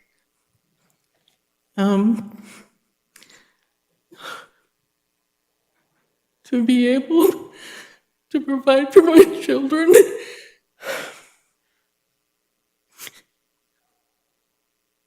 I'm better than I ever thought possible. To be able to have the friendships with some of the people here tonight for more than 15 years. To have teachers retire with me that taught my children that are now almost 30 years old. It's just been astounding. This year was quite a challenge. It was the first year for me to work in the CLS classroom, kindergarten through 2nd grade. The other 17 years, I was an interpreter in the deaf and hard of hearing department. But because of the low quantity of kids we had that signed, I was given the opportunity to work in the CLS classroom, which was a challenge all by itself. But with the year the way we had, and I'm a firm mask believer for the kids and everyone else, we can't protect ourselves too much. I've gotten both injections, and I think vaccines are the way to go. But that's just my opinion. Anyway, thank you for everything you've been able to do on our behalf for the employees, and have a good life. I'm going to enjoy my retirement.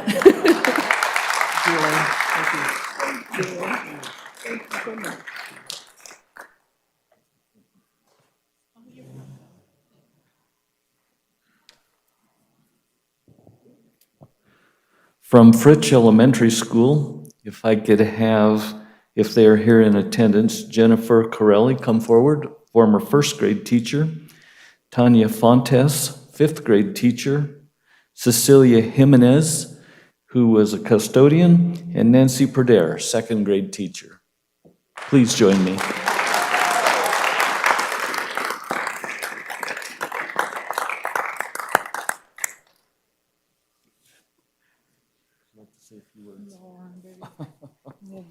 Thank you very much. Thank you. Cookies are always cold. Thank you so much.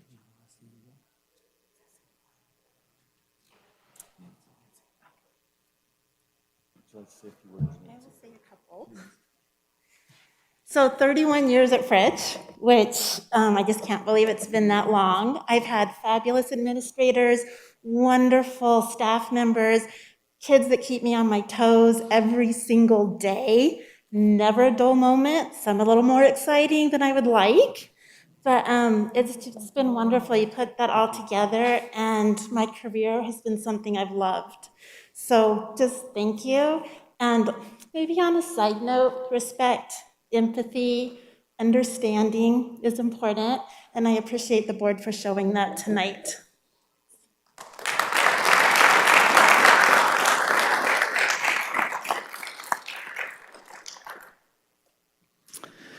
Next, we will honor our retirees from Mark Twain Elementary. If we could have Lisa Hagan, fourth grade teacher, come forward, Christy Schmid, first grade teacher, and Chelsea White, speech language pathologist.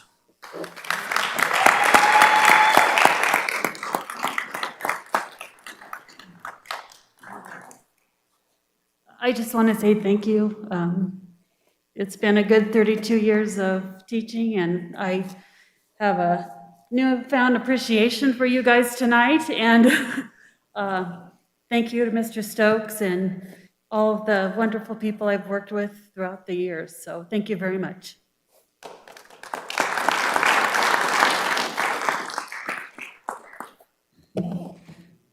As I was reflecting back on my time with Carson City, it started in 1974 as a first grader at Fritch, and later as a fourth grader at Fremont. Our school mascot was some sort of rat or mouse, and we were called the Fremont Freeloaders until we had a contest that year when I was in the fourth grade, and my class won, and you became the Fremont Falcons. So thanks to my class. I graduated from Carson High. My children went all through the school system. So when I got hired for my job at Mark Twain Elementary, teaching first grade, that was the dream I had. I knew I wanted to be a teacher. I went straight from Carson High to college to be a teacher, and first grade was my love. And I found my home at Mark Twain. It's my neighborhood school. All three of my children went to Mark Twain, and the staff and children there are an extension of my family, and I will miss it greatly, and have loved being there and being part of such an amazing school. And thank you all.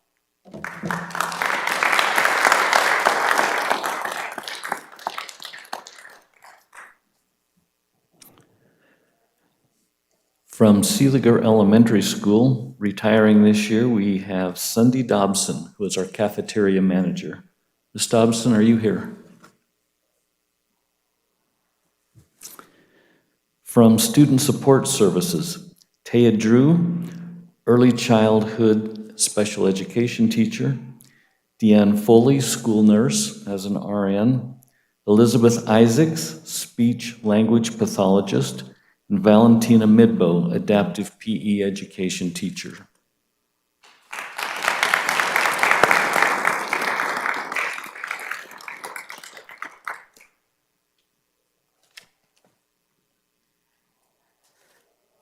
Hi, I'm Valentina, and I just want to say thank you for the most exciting job ever. It didn't even feel like work.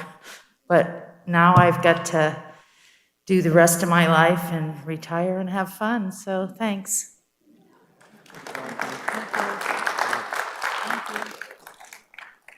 Yeah, I just wanted to say thanks for this opportunity. It's really nice to be recognized. And I'm really positive about my experience here at Carson City. I feel very fortunate. I kind of have a hybrid job. I'm a speech pathologist, but I also coordinate a statewide project for assistive technology that's funded by the Department of Education.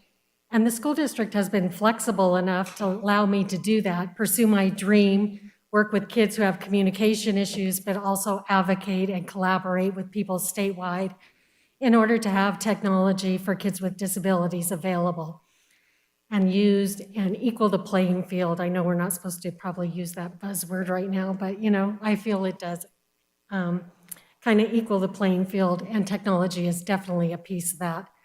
I think Carson City has been very innovative in terms of technology. I've worked a lot with Raymond and Janice before that, looking at specs for kids. And being a speech path, I'm not a techie, so it was always nice to have that input from the district to know what will work for kids and what's a reasonable choice to make. I worked a lot with Leanne Morris. I mean, she is awesome. Technology, integration person. She mentored me. I collaborated with a lot of projects with her. And since I have your ear, in case there's an opportunity to have more technology integration specialists, it would really be helpful for our kids. Administration, I feel like I've always been supported from the top down. Ruth Aberstary was my first director, and boy, was she awesome. And now I've got Christy Lennox, who is Miss Positive and always supportive of our kids and our families and our teams. So I feel very fortunate. I think I'm ready for retirement. It's been a long haul. I want to have a little more of a social life, maybe have some activities that I enjoy outdoors. But I really appreciate this opportunity, to be recognized. And thank you. It makes me feel appreciated.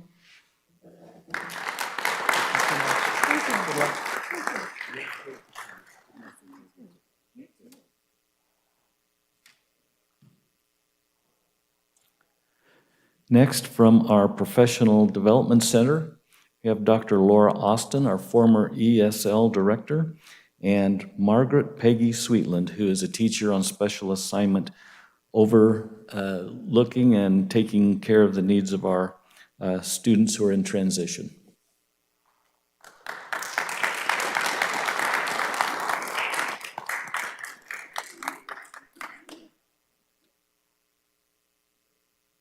President Casiopo, members of the board, wonderful district administrators. It's great to be here. I did retire in September, and it was a little longer. I had stayed a little longer than I intended because of COVID, and I just felt like we needed to transition better through the summer, and I hope I helped the district to get off to a easier start, even though I know how difficult it was for all of you. And the reason I came back this evening was just to thank everybody. It's just 20 years in the district, 39 years in education. It was a privilege to serve you as the school board. And we've had amazing school board members all the way through. And so to get invited this evening by Dr. Delphin and Mr. Stokes, Superintendent Stokes, was really an honor. And with that said, hats off to Stacy Wilkie. I just think back to my Mark Twain days. I know I am most associated with English learners, and proudly so, but I was principal at Mark Twain for 7 years. Amazing team of teachers there. I was assistant principal at Eagle Valley for 3 years. Absolutely amazing team there, served under Ferd Mariani. I was assistant principal at Mark Twain for a year, served under the wonderful Mary Gary. She taught me one of the most important lessons about being an administrator. It was my first year. It was let people do their jobs, and I think about that all the time. And it's just, I have, working with Tasha, the last couple of years was just truly amazing. I learned so much from all of you. And I thought I would retire and visit grandchildren. Has not happened yet, but it will. But I did take a position with Sierra Nevada University, and I am thrilled working in their teacher ed department, working with teachers, pre-teachers, and also pre-administrators. So it's in my blood, and I just intend to stick with it. And I hope our paths cross. And I just thank everybody for truly a great career. Thank you so much.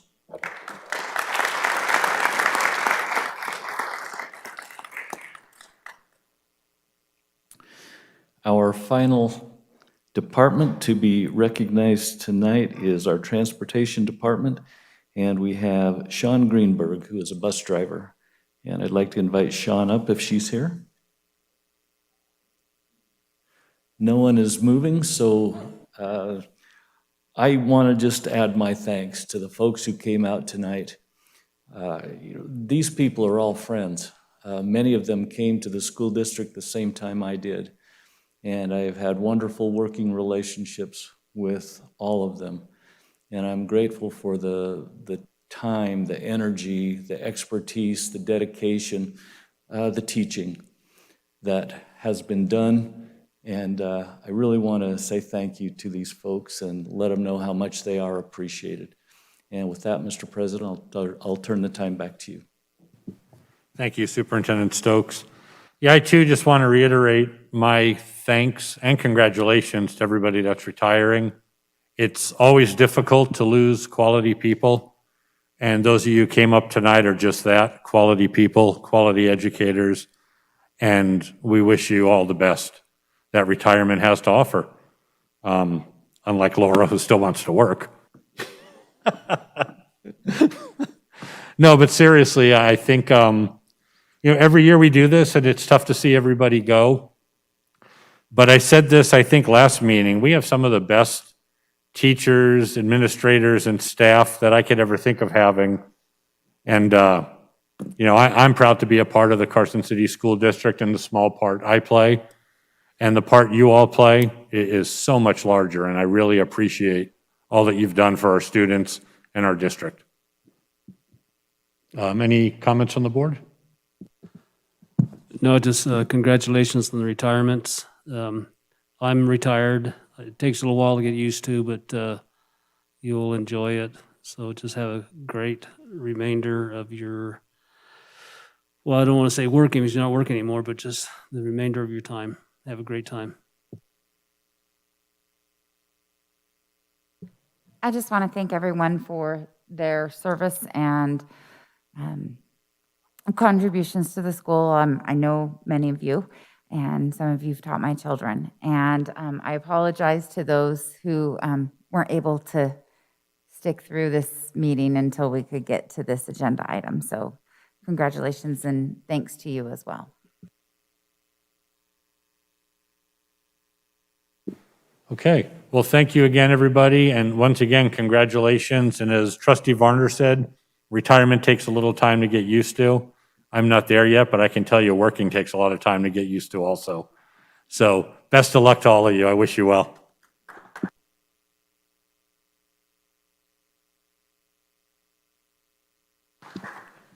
Okay, we're going to move on to item 8, presentation on plans for summer school for the 2020-21 school year. This is for discussion only, and we're not going to take a break, but just give them a minute or two to be able to exit.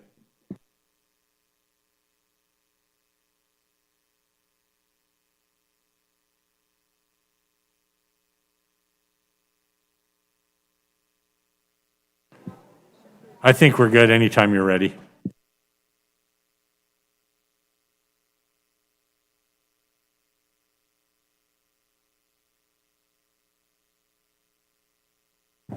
Okay, thank you, President Casiopo, members of the board. I actually just have the pleasure of introducing my presentation team behind me, and they're going to come and talk about programming.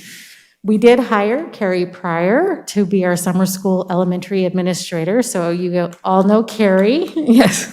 I agree with you, who is our coordinator of professional learning. So she'll talk to us this evening about our elementary programming.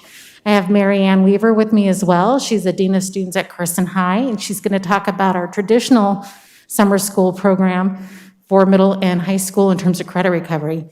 And then I have also Jeremy Lewis here, who is the learning strategist at Pioneer, and he's going to talk about their summer academy that they have for rising ninth graders. So current eighth graders this year who needed a little more support than a regular credit recovery program. So I will invite Carrie Pryor up to begin our presentation.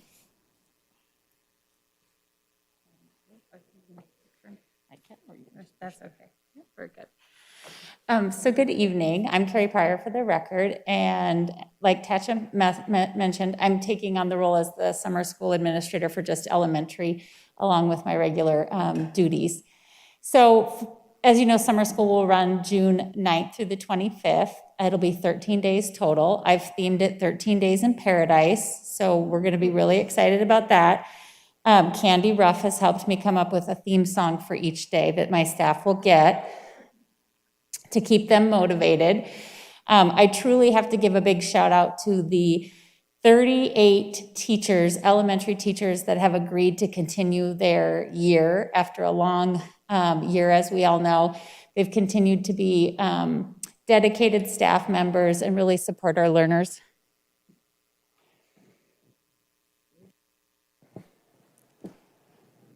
During this, whoops, want to do that one? I know the feeling well. I feel like my 3 minutes is up.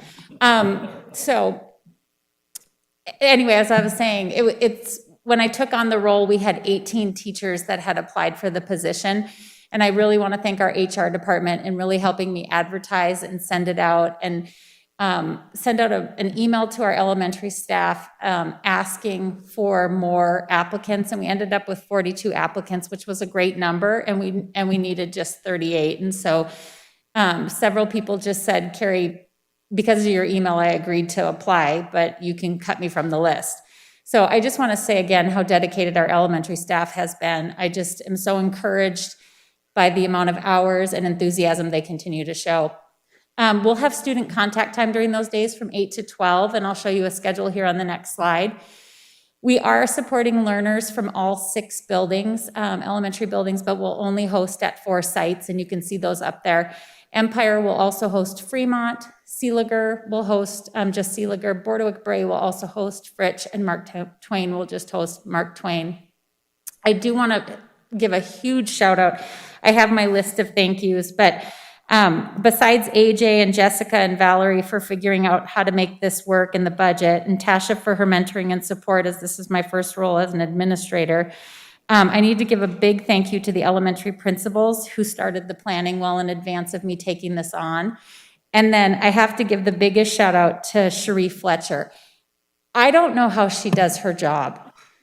I mean, I was on the phone with her today going over spreadsheets with student addresses. We have over 400 students. The next slide is actually incorrect because I had several students sign up today.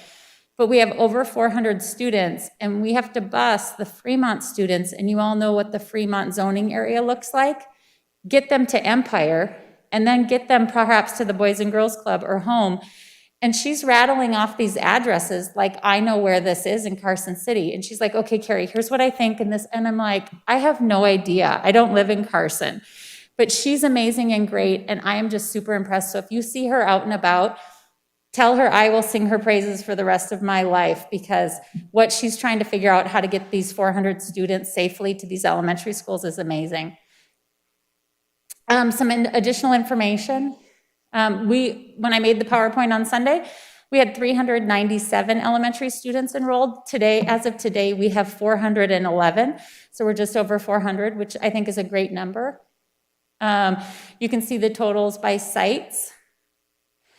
Seeliger, I just got a message from Mrs. Zona while I was here in the audience that they were up to 144. So they have quite the attendance at Seeliger. Staffing, I did have to hire some additional staff. I believe we're at 38 classroom teachers as of today. We have 8 paraprofessionals, 2 at each site, 1 for special ed, one for ESL. There'll be 2 social workers with us, and then myself. I already talked about transportation. She's amazing. And then we will have breakfast and lunch provided free of charge to all students. Breakfast will be in the classrooms and lunch will be a bag and go. If you have not met or engaged with Elizabeth Snyder, impressive young lady. And I mean, really, really passionate about what she does with food services. I've met with her a couple of times.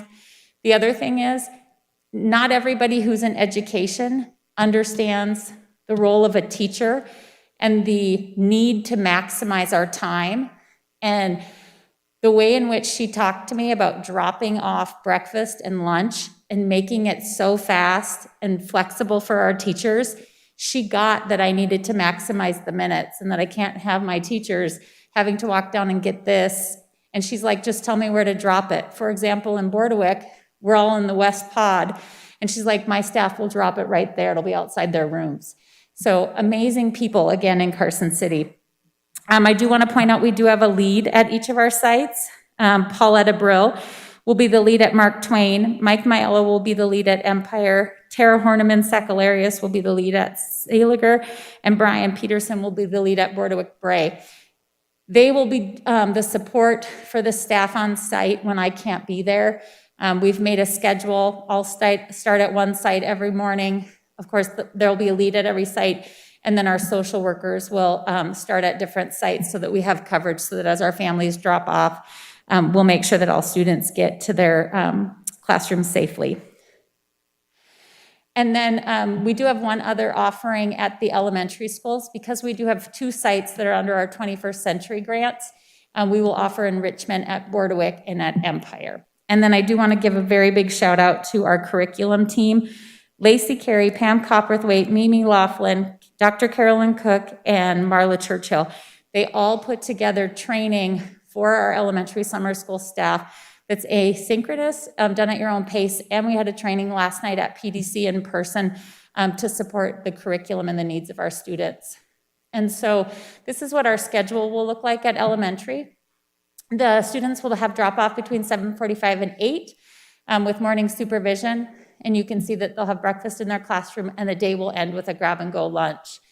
We will be using our reading program, HMH, Hoot Mifflin, for reading interventions lessons. And as I mentioned, Lacey Carey, one of our ELA specialists, put together a phenomenal, it's so well done. I really think we should market it to HMH. It's amazing. For how to use our program in the intervention lessons.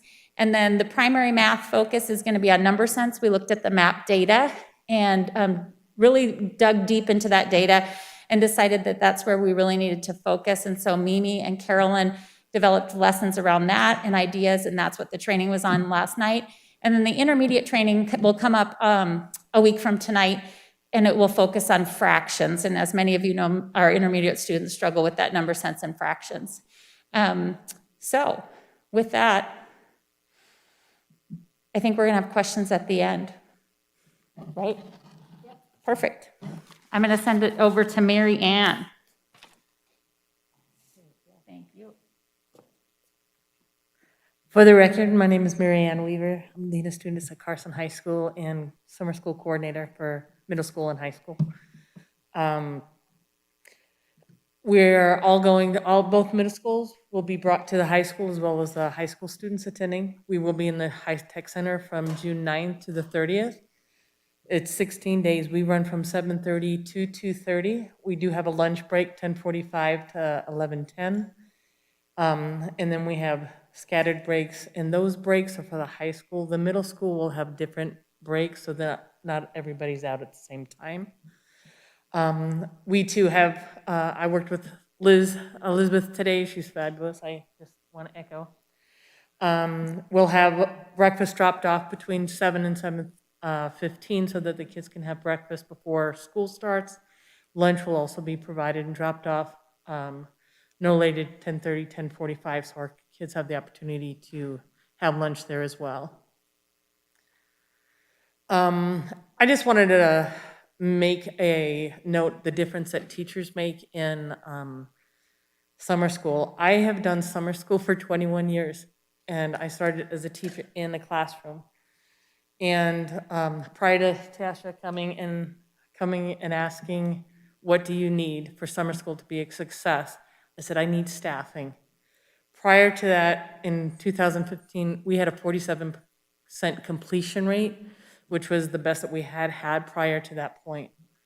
After that point, once we had a content area for each teacher, our rates were never less than 88%, and that should have a little asterisk because 5 boys got suspended for playing with the air gun at lunchtime, but that's a side note. So, but even up to every year, I have the same staff that comes back. And if you can see the amazing difference that the staff that I have brought back with the content area has made. And in 2019, we had a 96% completion rate, which we had never achieved in Carson City, at least at the high school. We had 105 students enroll in 124 courses, completed 119 of them. COVID last year, we still had a 75% completion rate. This year, that is, our last entry is a little behind. We had an update. We now have 115 students enrolled in 209 courses as of today. That number will only increase over the next week when we find out whether or not finals have helped students out. We have doubled our staff for that purpose because, as you can see, our highest number prior was 2019, where we only had 105. So we are expecting more. So we have more teachers. We have, through the grant, which I greatly appreciate, it has doubled our staff size. All credit recovery classes, or only core credit recovery classes, will be offered at the high school. Our estimate is 150 to 200. We've already hit 115 as of today. We have an estimate of 50 middle school. That's give and take. 63 was the last one. But they're also working on the last minute credits that they can earn. Staffing, we have 2 teachers in each of the core subjects: math, science, English, and social studies. I will back up on the math one too, because that is where my degree is.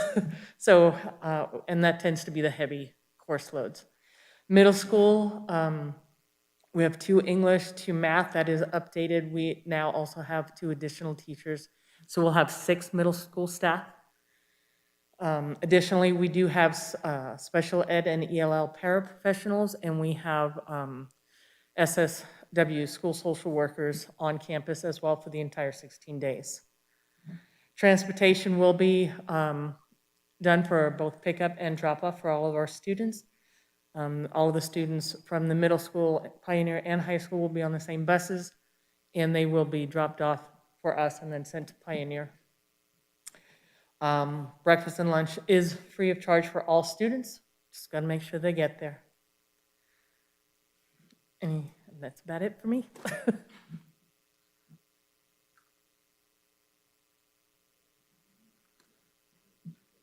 Jeremy Lewis, learning strategist for Pioneer High School, for the record. So we were faced with an interesting group of students who are significantly behind in credits. More so than you could traditionally make up in the 3 weeks or so of summer school. So we decided how we were going to remediate those students. So we asked ourselves some questions. How might we provide some targeted remediation, specifically in English and math, to our struggling cohort of 8th grade students coming into high school? And then, so they can be successful as freshmen. And how might that targeted remediation, in lieu of credit recovery, which would be a pretty heavy lift, provide some greater equity for their success? And so, in thinking about that, we also recently brought in Apex for our online classes as well as credit recovery. And they also have another feature called tutorials. And so we looked into that, and we have put together a camp, so to speak. Being an AVID school and an AVID school district, we also wanted to bring in some core AVID strategies to help bolster their skills during this time. So what we came up with is a 16-day curriculum. Students must complete all 16 days, and there are 14 modules out of 2 tutorials. So there's a math tutorial and there's a English tutorial, and each of those contain 14 different modules. And then we've embedded various core AVID strategies throughout that.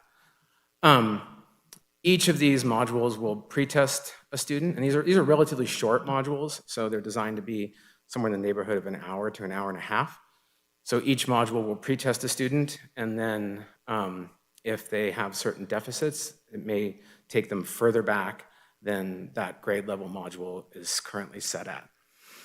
The modules themselves are nonlinear, so students are allowed to sort of explore that at their own desire or their own pace. And then because all the students will be working together, it's actually a synchronous classroom, even though they're working sort of semi-independently. So there is the opportunity for the teachers to provide structured remediation or structured clarification. There is the opportunity for students to collaborate as well. And each of these modules, then students need to pass the post-test at 70% or better. So just for clarification's sake, one of the ways that differs from traditional credit recovery is that in the traditional credit recovery model, you work at your own pace to basically earn credit for any of the classes that you didn't earn credit in. And that oftentimes would take significantly longer than we have for these students. In addition, the credit recovery benchmark is 60%. The module benchmark is 70%. So we're asking them to perform at a higher level. They're doing more focused work and not just traditional sort of credit recovery. So the way the camp is organized, we'll call it a camp, it's foundational math and English skills. We have some core AVID strategies that are sort of embedded throughout that. They will be using an e-binder throughout the course of their time there. That we're going to heavily focus on the focused note-taking process while they are working through those modules, summarizing information, goal setting, understanding their strengths and weaknesses, concept mapping, and quick writes will be the specific AVID strategies that will be supported during this time. So the day is broken down into 3 sections. We have a 50-minute AVID instructional period, and then there'll be a 90-minute English block, or 90-minute math block, sorry, and then a 90-minute English block. And so what we did is we had the math teachers get together and look at what were the foundational standards or skills from middle school that they felt would make students most successful in Algebra 1. And they went and looked through 6th and 7th and 8th grade and pulled those key skills that they felt were critical to being successful in high school. And then the English teachers, we did the same thing, looking at those. And so the math pulls from 6th, 7th, and 8th. English, because it's spiraled differently, is pulling from mostly 8th, but actually a little bit of front loading in 9th grade. So our day looks like this. This is a sample of obviously the first day, the June 9th, is different, as is the last day, but our regular days, we'll have our AVID block, we have our math tutorial, and then our English tutorial. And so all this has been laid out basically by standard. Up here we have the strand names, but going through by standard. And then students will complete every single one of those, and hopefully we'll have a better foundation to be successful in high school in lieu of traditional credit recovery. So that is our grand experiment for the summer.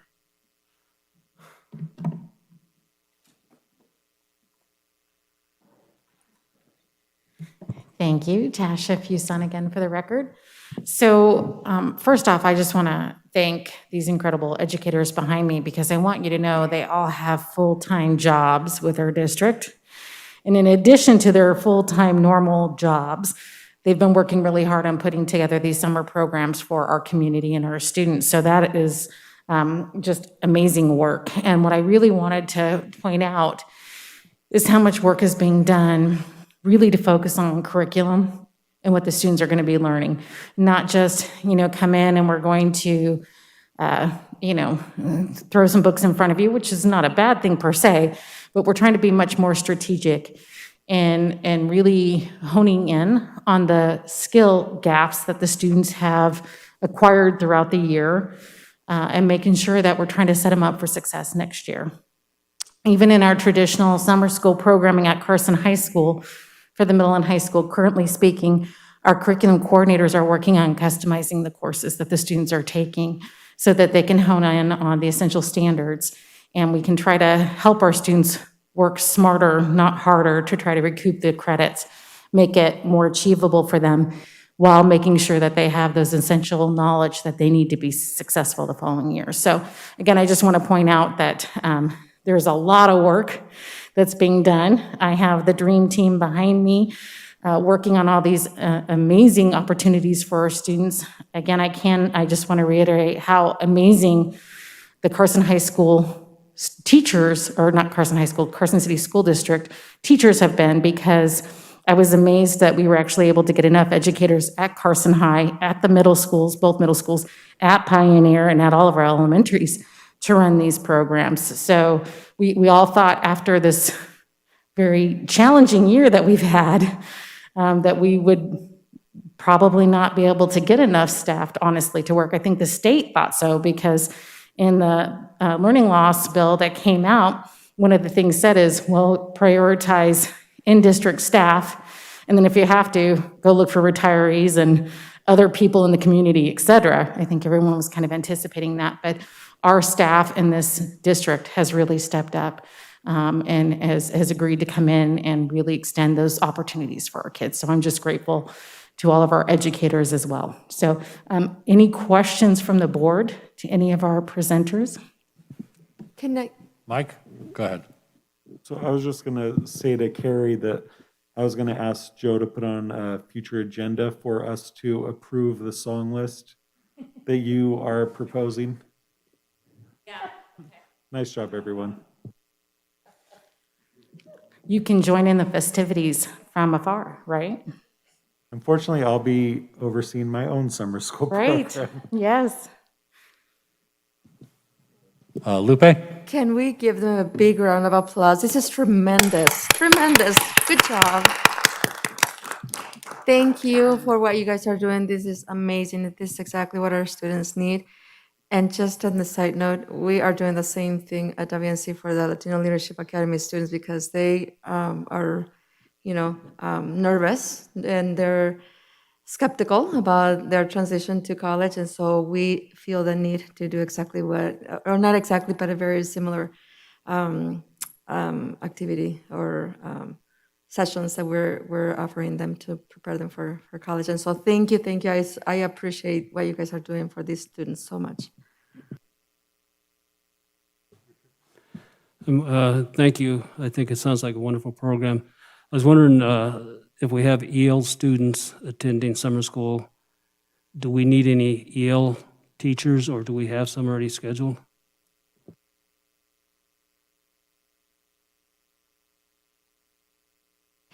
Mr. Varner, I'm so glad you asked that question. So 2 things that I worked with today. As you know, Dave Calario works with our social workers. You've had him many times. So the elementary is so tight. Because we have, for example, social workers serving at different buildings, we sent the list of students out that would be in the buildings, and the social worker who was at the home site, but we're using social workers from other sites, have identified students that they're going to want to touch bases with. Today, I did just that with the ESL, with our ELL population. So we have on staff at every building at least 2 to 3 bilingual teachers, and then we have an ESL paraprofessional, but because they might be at a different site, the EL designees at that site looked at the list of students and then helped that parapro determine the needs in each of my classrooms. So it really has been a team effort. I'm just super impressed with the work that the elementary principals have been doing to get ready for it, and then all of the teachers coming together, even the ones who aren't working, my special ed staff, and asking them about the students on IEPs and what we can do to support them. It just really has been a team effort. Thank you. Stacy? So Tasha, sorry, Marianne, we were just going to address the concept of ESL actually and special ed support at the high school. Yeah, we do have two, in addition to the core classes, we do have two special ed designated teachers, as well as the two SSWs and ELL parapros, as well as ELL teachers on staff as well.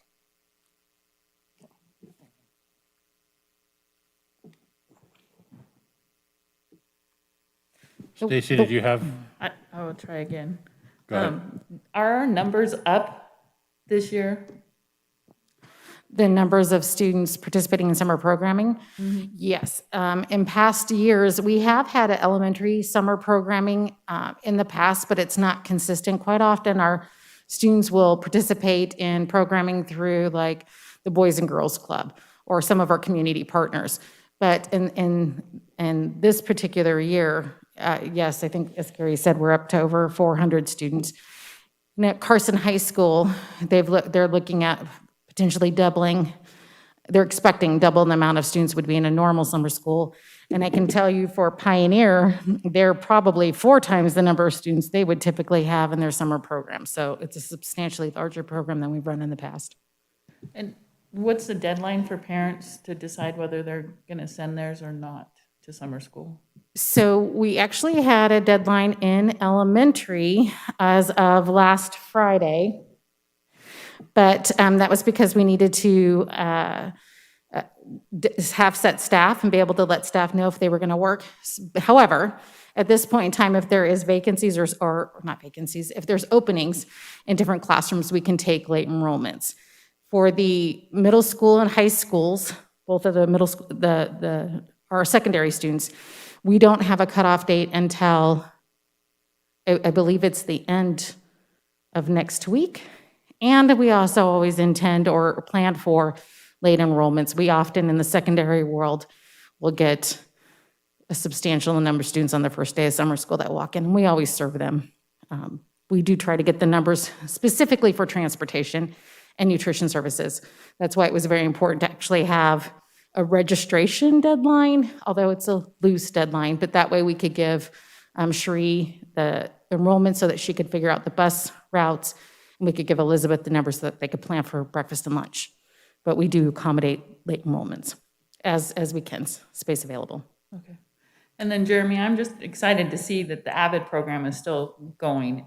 I mean, I can remember when we approved that, and it's so refreshing to see a program go year after year after year after year, and see the progress that that kind of program has. So I'm really glad to see that you're using that integration to your summer school.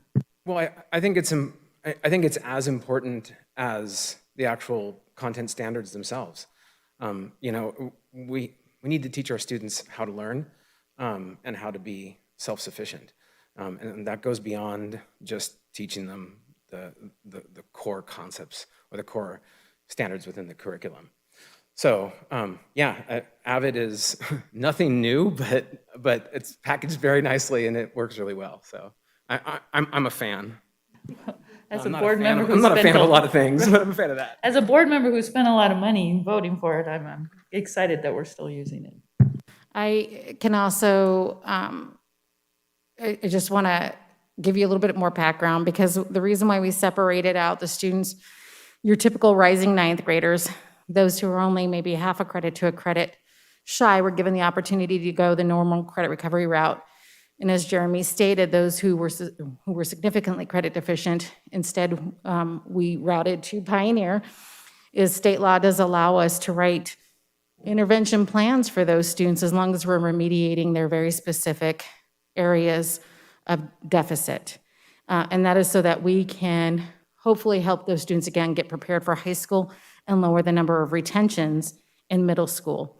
I mean, obviously, sometimes retention is an appropriate step to take, but not carte blanche, especially not in a year like we've had this year. So that is why Pioneer stepped up and said, no, we will create this camp, Avid Camp, and we will basically write individualized plans for all these students and incorporate remediation for English language arts, mathematics, and executive functioning through Avid.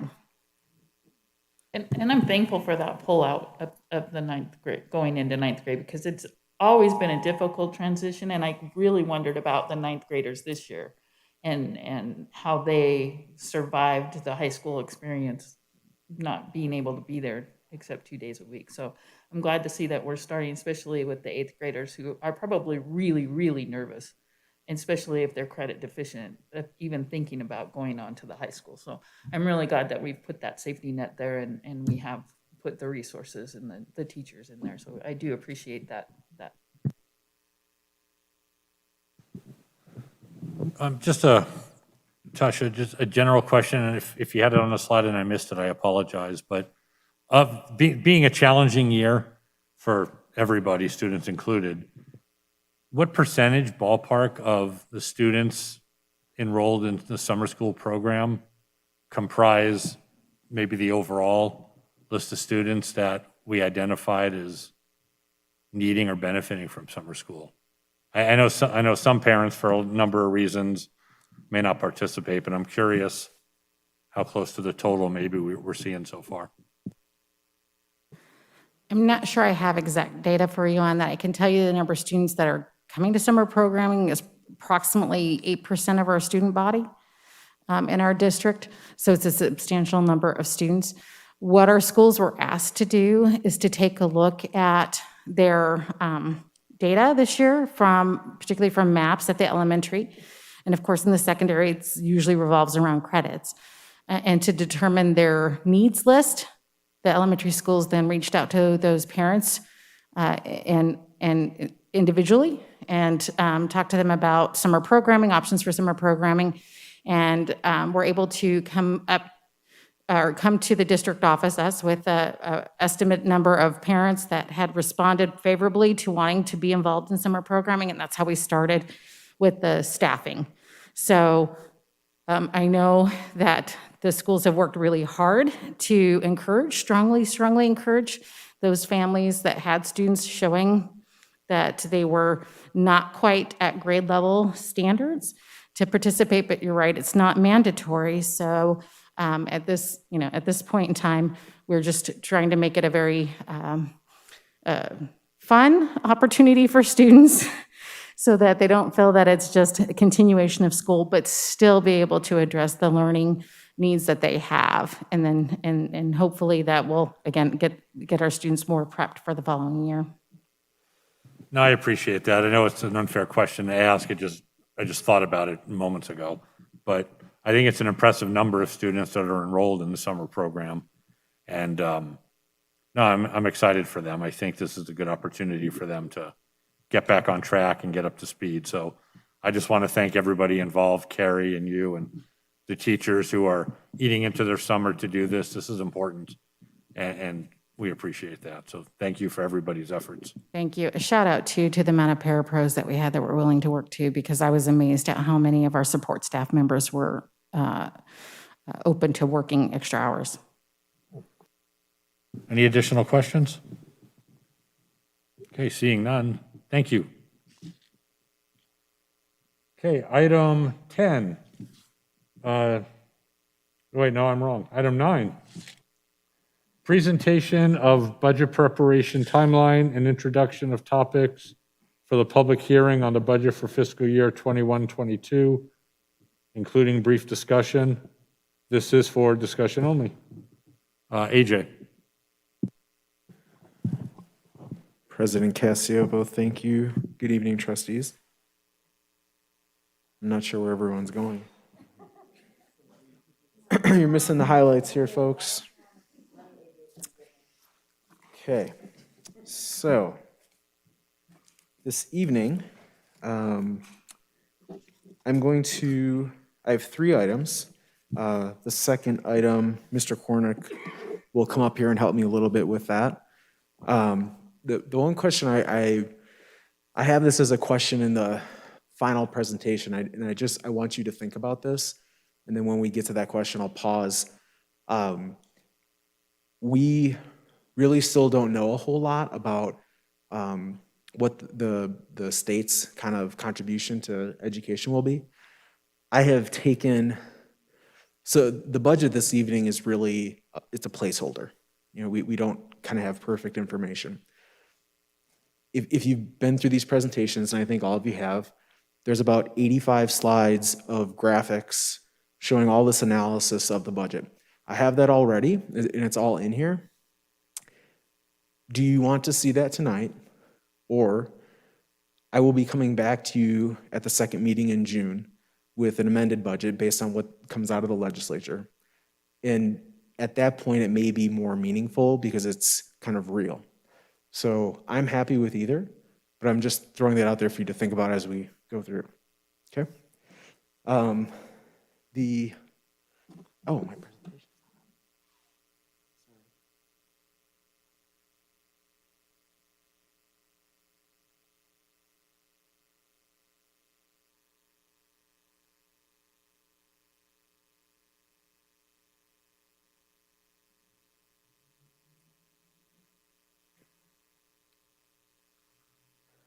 Okay. I'm used to those IT guys being here, so my apologies. Okay. So, a couple quotes. This is a new one, but I thought it was good because it's about giving money to schools. It's from Ben Franklin. The good education of youth has been esteemed by wise men in all ages as the surest foundation of the happiness both of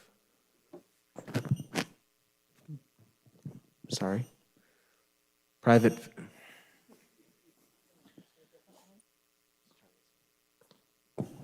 That was dying last time.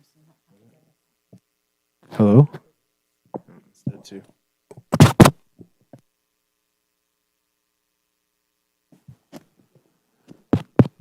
Hello? Hello?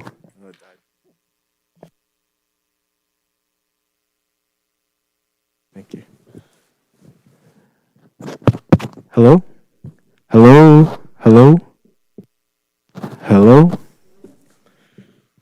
Somehow I think you got your answer, AJ. Hello.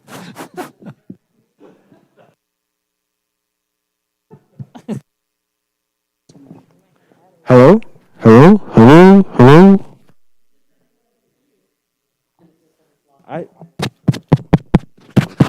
Hello. Somebody shut me down. Oh, they all are dead. I think they're dead. She's working on They're all dead.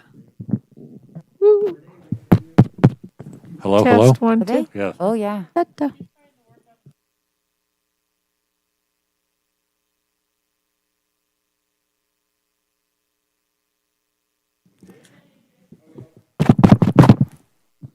Hello?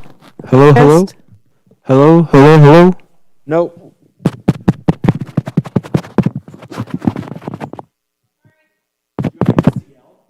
Test 1, 2. No.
No, I think it's a problem with the.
Testing.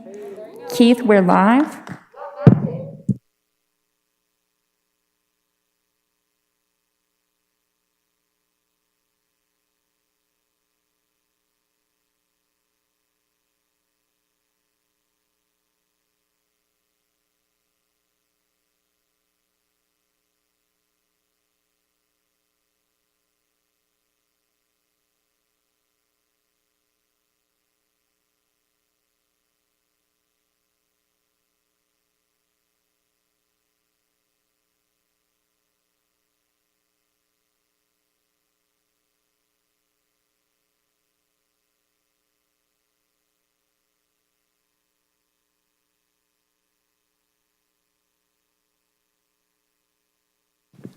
Okay, everybody, we're going to reconvene.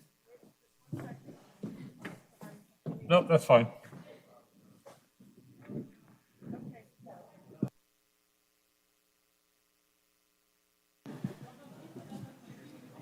Okay, I apologize, but we're going to resume with item 9, presentation of budget preparation, timeline, and introduction of topics for the public hearing on the budget for fiscal year 21-22 with Andrew Fueling.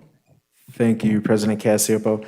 I just wanted to clarify too, just from the earlier comment, we are still going through the entire process tonight. They're going through the entire budget, the resolution on the budget that we need to have approved this evening. I'm just asking if you want to see kind of all the visual analysis of the entire budget when we know that that budget is most certainly going to be changing and we will be doing an amended budget. So it's not bypassing any of those required processes this evening, but just maybe saving on some time when it's going to change here real soon. Yeah, I think personally, and it's up to the will of the board, I think we could do without some of that tonight, given what you just stated, that, we're going to learn a lot more in a very short amount of time. Yes. And so as long as we meet our obligation, I think a lot of what what's going to be on there is stuff that's been covered already in past presentations. So that's my thought. And just to send it to us so we can read it, because the graphs are my favorite part. So I feel like I'm getting shorted, I will but I come can back tell with I'm out them. of. I will come back with them in June. I promise. Absolutely promise. And thank you to our tech support here for taking care of our problem. So getting back to this quote that I was going to astound you with. The good education of youth has been esteemed by wise men in all ages as the surest foundation of the happiness both of private families and of the commonwealths. Almost all governments have therefore made it a principal object of their attention to establish and endow with proper revenues such seminaries of learning as we might supply the succeeding age with men qualified to serve the public with honor to themselves and to their country. And I put the old $100 bill on there because you don't see it very often anymore. So it's kind of a flashback.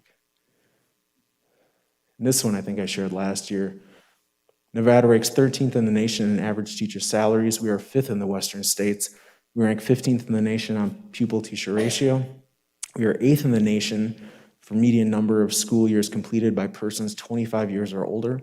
We reputedly have the highest literacy rate in the nation. We are 4th in the nation on the basis of money spent per pupil. And that may seem like not the Nevada that you know, and that's because it was Nevada long ago from Governor Grant Sawyer. So the presentation today, we'll talk quickly about timeline. Again, we'll bring up Mr. Cornick, and he'll help me get through some of the capital improvement plan. And then we'll get into the budget presentation, and then there is the resolution for your consideration to approve this evening. So timeline, what we're looking at, enrollment projections. So as soon as students get here in August and September, we are doing enrollment projections for the next year. Under all normal circumstances, this drives your revenues and staffing. This year is an incredible exception to that in several ways. And we'll kind of get into that a little bit later. But we do updated budget projections then, getting your post-audit in November, and really start in on budget planning then come to December. We get our revenue projections from the Department of Taxation, which normally is a really big deal. And with the changes to the pupil-centered funding plan, it doesn't actually matter anymore. But we still receive the projections anyway. And they are represented in this budget, but that is a part of the large change that is going to happen most likely when we get to the June amended budget here in 2 meetings from now. The tentative budget was turned into Department of Taxation by April 15th. Fine-tuning continues to happen and will continue to happen after today. But then we do notice this meeting tonight as the budget hearing in the paper on the 15th and the 19th. we are at the budget hearing. And then by June 8th, I need to submit the budget here tonight to the Department of Taxation. And because the legislative session is happening, actually I shouldn't say special legislative session, but just that there is a legislative session still in process. If there are any changes, and there absolutely will be some changes to this budget, we are allowed 30 days after the session ends to do an adjustment, amended budget at that point. So, and then when we get down to December, that is kind of the traditional time for an amended budget, and that's with all the audit numbers and all that included. So this year's budget will be the first year of the biennium. It's the start of the pupil-centered funding plan, which changes the way that school districts in Nevada are funded for the first time in 50 years, a little over 50 years. We don't truly know our primary revenue source from the state, and there likely will be a special legislative session, but hopefully we'll know really where we stand before that even occurs here in the first week of June. Just of note, class size reduction funding is gone. That was actually cut and then made a part of the pupil-centered funding plan. I believe some of that has been restored. Special education funding, we just got numbers on the state level of funding, which has increased, but I don't believe we have our specific district numbers yet. So we'll be estimating that still. Nutrition services should be back on track after 2 rough years due to COVID. But next year, with all students eating free and being hopefully back fully, that will make a big difference for the program. Sure. So I was looking through that bill they passed yesterday. It didn't look like our per pupil funding has shifted from what we anticipated. So there's all these articles this weekend about the extra money they found. Is that what you're saying? You don't know how much of that we're going to get, or it doesn't impact us? So it's a little bit of both. So with special education, I definitely don't know how much we're actually getting. It was reported that $500 million has been put into education, and that certainly is a good thing. A significant chunk of that is simply restoring the level of funding back to what it was in fiscal year 20, so 2 years ago. And I believe, and I haven't gone through it fully, I believe there is extra money. The downside for us is that because we're going to be in this hold harmless state, once they got back to the point of restoring funding to fiscal 20 levels, we don't really see much benefit beyond that. So I'm very thankful that we have gotten back to that point, but it's not clear that there's going to be much more benefit beyond that. So if that answers the question. Okay. And then capital projects here we'll get to in just a sec with Mr. Cornick. So, and that's always under revision as we continue on. Any questions or comments about timeline highlights? Okay. That's the end of item number 9, President Cassioppo. Any additional questions for AJ? Okay. So we're going to move on to item 10. Discussion and possible action to approve the revised capital improvement plan for the Carson City School District for fiscal year 2021, 2022. This is for possible action. And again, we have AJ Fueling joined by Mark Kornick. Oh, yeah, thank you. Thank you, President Cassioppo. I have Director of Operations, Mr. Mark Kornick, here with me. And we are presenting a little bit on capital improvement plan.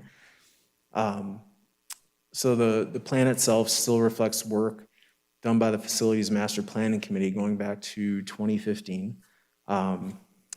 It's something that we likely would have gotten back into this year if not for COVID. But our Bond Oversight Committee has otherwise approved all these projects that we'll be discussing tonight.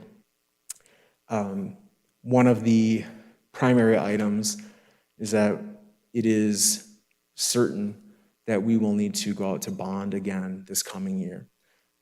We sold a bond back in December of 19 for about $11 million.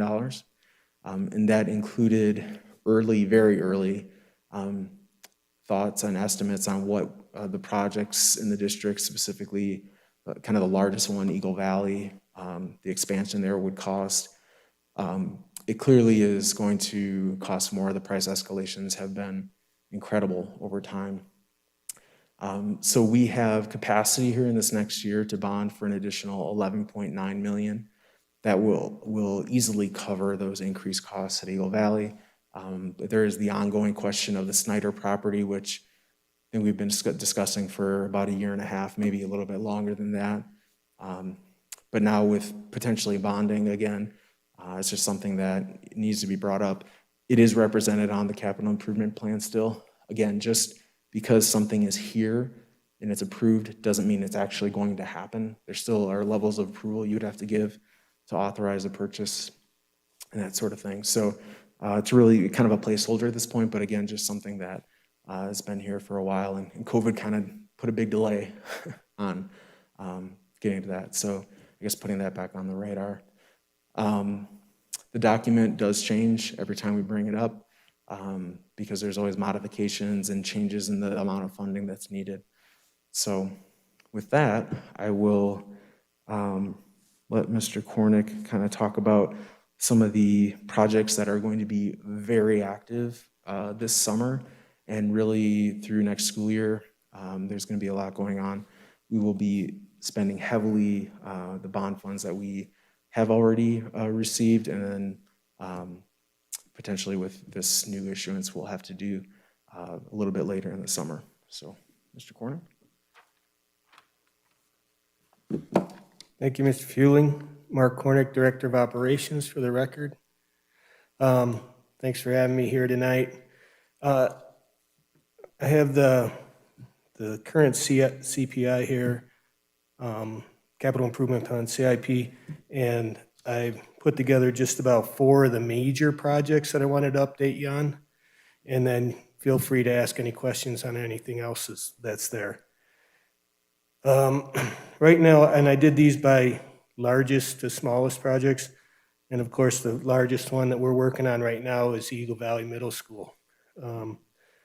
That expansion project is going to be roughly 23,000 square feet added to the school, 10 classrooms, 2 STEM labs, office and workroom areas, restroom, storage, and support areas. We're also going to do a remodel of the computer lab, the older computer lab, and the existing smart lab will be moved, and the STEM labs will be utilized for those subjects, and there'll be a choir room built in the existing smart lab. This is, again, to kind of mirror what Carson Middle School is offering. There'll also be a new drop-off area that'll feed into the property from Carson River Road. We spoke to that the last time in November when we talked about that. We are currently in a GPM process right now, which is gross maximum price that we negotiate with the construction manager at risk. And that is Core Construction is who we've contracted with. We'll be real close. We should complete that by the end of the week. And our planned start date is June 14th, a few weeks away. They're actually setting a job trailer this Friday when there's no school out there. And planned completion is July 29th of 22. Any additional questions or anything else you'd like me to comment on that project? Given the rate that construction material is going up, how has that been addressed with Cork? Core has done a budget about every other month as we've been working through pre-construction for the last 6-7 months. They've done a good job. They called us in about a week ago and said all of a sudden steel prices have been going up. There's been various things. There were tariffs, there were negotiation of steelworker contracts, and then with COVID, the supply chain just went over the edge, right? So we had 2 steel subcontractors bid on this. Every other trade we had at least 3 or 4, some 6 trades in this trade. So we didn't have a lot of choice. We did have 2 contractors bid on it, and they were about $300,000 apart on about $1.7 million worth of work. That's the biggest part in the contract. So they negotiated with the contractors. The lowest bidder could not get us steel until after January of next year, which would have put our start date at the school, opening the school after Labor Day, into late September next year. So they worked with the other contractor. He was roughly still $300,000 over, but we can get steel guaranteed by November and possibly by September. Both of those dates will put us in the school on time. The second date is just going to be harder to get the job done because we'll have a bunch of the building built, and then we'll have to pour concrete over top different ways. But they had 4 different plans to get that done. And every time I've met with them, they've always have another plan, and they've worked with us on the GMP. We found some value engineering items already before we got into GMP, and anything else that we find that we can reduce or cut back on that doesn't compromise the project as we go along, those savings will go into the contingency, which comes back to us in a 75-25 split at the end of the project. So I feel really confident with them. They have, there's probably 6 or 7 people on the team that we meet with every time we meet. They're all skilled in different areas of CMAR project. And the communication has been fabulous. And we've been out with them at site, up on a ladder, drilling holes in the walls, trying to find how we're gonna structurally support piping that we're bringing from the chiller room all the way to the new extension on the building. And it's been pretty fascinating how they work. And but other than that, the prices have gone crazy. I mean, conduit, for electrical conduit has gone up 400% in the last month. There's a lot of conduit and there's a lot of copper wire in our project. So they're monitoring all the time. So do we have that in a contingency? Because we're We do seeing that have with everything. I mean, plywood a year ago was $20. It's $80 a sheet now. There's a escalation factor built in. Obviously, it's not what it really should have been when we started the project, but there's also a 2.5% contingency, which right now is over $250,000. And we have a couple allowances also that are in there. A large allowance for winter work in case we get a lot of bad weather. If we don't and we get through these 6 or 7 days that they put an allowance in, that comes back into our budget, into the contingency. So how much total are we now talking about doing Eagle Valley for? I'm sorry? How much more is it now than when we approved the project itself? We're at least $1 million over what we said before. So we're roughly close to 14 million for the project.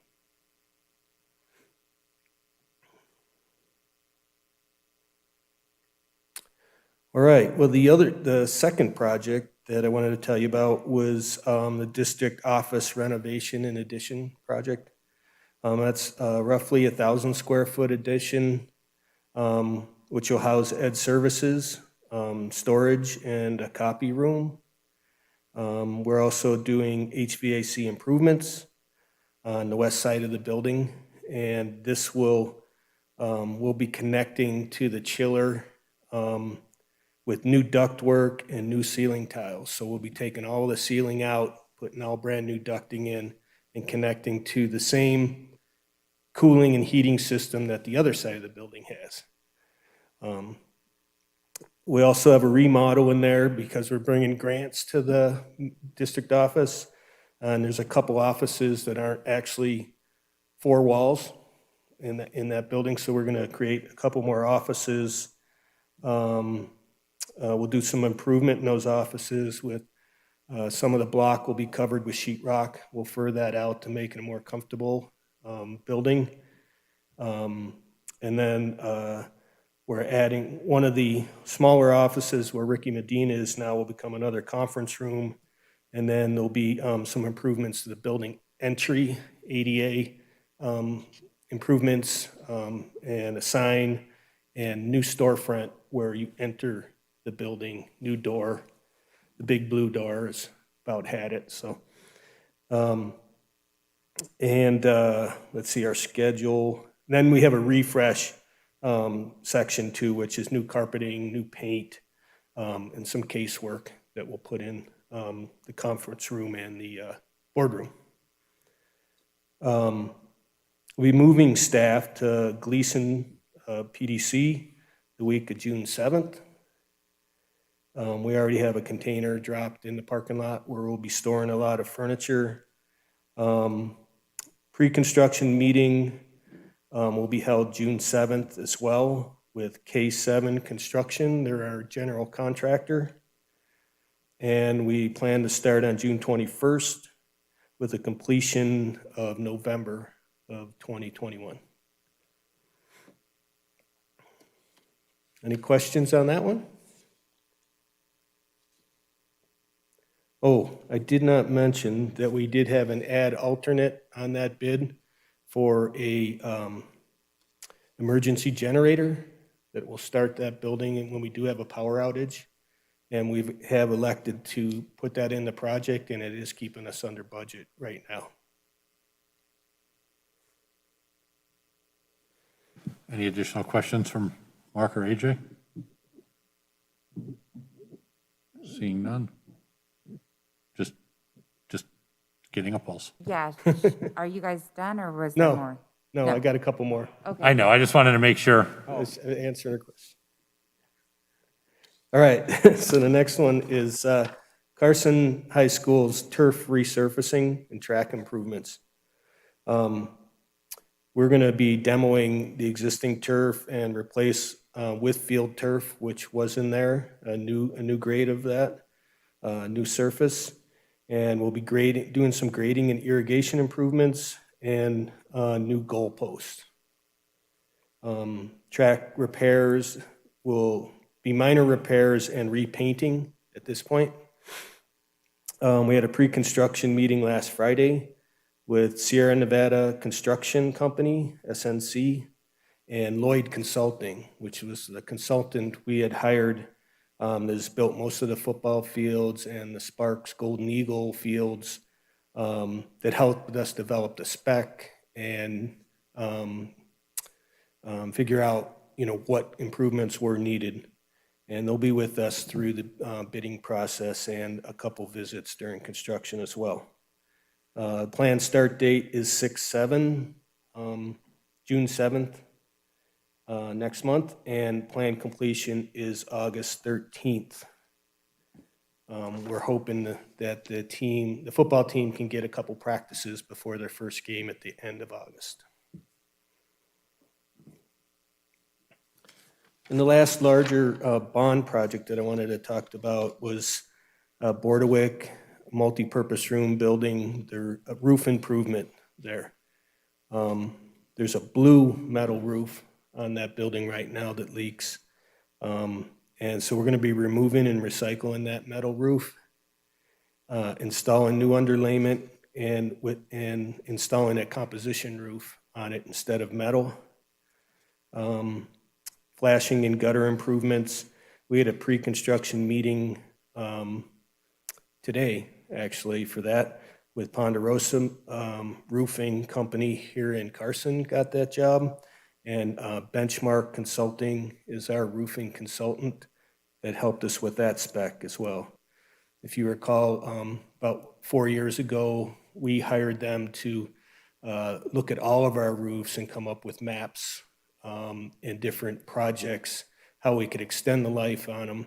So we've just been going down the line doing those projects, and it was time for the replacement of this roof. The planned start date is June 28th, so we're not going to affect summer school there at all. I thought we were going to start a little bit earlier, but the contractor thinks he has no problem getting that done, and the back of that school is not going to be accessible. So we're going to have a lay down area there and waste disposable area, et cetera. So, and then completion is to be done by Saturday, the 7th of August. So well before school starts and before returning teachers come back. Those are the larger projects we have. We do have another roofing project at Seeliger that's going to be, we're going to do about 2/3 of the multi-purpose room roof. There's a single ply roof on top of that building, but if you look at the building, there's a sloped area that is the roof over the multi-purpose room, and that's all shingles. And those shingles have been coming off in the wind. So we're going to get about 2/3 of that done, the worst part this summer, and finish it next year. And then most of the other things are that we have are roofing projects, and that could be grouped into a large roofing project. If we wanted to do that in a bond, if we had money in the bond, but later, or if we had money there in the bond. So. Any other questions on those projects or any of the other capital improvement plan projects that we have? Just a clarification for the Seeliger one. If we're only doing 2/3 in fiscal year 22, where's the other third? Is that in fiscal year 2023? Oh, no, there is an amount there for roofing. The 2/3 we're doing now is in this year's. I think, and actually I was just going to clarify that too, because two things. One, with the Eagle, for example, with the Eagle Valley project, and Mark was just mentioning that it's going to be closer to $14 million. And clearly, if you look at the Eagle Valley line, that doesn't add up. And that's simply because there are costs that are happening right now in this fiscal year, and this represents next year and beyond. So there are costs already happening right now and will be happening this summer before we get into the new fiscal year. The other one thing I wanted to mention, about 5 years ago, Mark and I kind of came up with this idea of setting aside some pots of money for, we called it in the district-wide for asphalt, roofing, and for like refresh, like doing paint and things around the district. And that has been $75,000 for each of those items for the last 5 years. And so this year I bumped those up a little bit, just kind of reflecting costs. So that's really the only difference there. So I would say the majority, we have most of those jobs lined out in those 3 line items. And AJ was good enough to help us with, we didn't have a lot of extra roofing to do throughout the district, but we did have building envelope items like windows, doors. So we have a lot of old doors that we're going to be able to replace. Some old windows at the high school that was still single pane windows and really causing us conditioning problems in those rooms. So, and I think that's going to help us also with comfort and utility there. So, Mark Johnson's been working really hard on scheduling all of these projects out. So we have a very full summer, and I think we're going to get a lot done.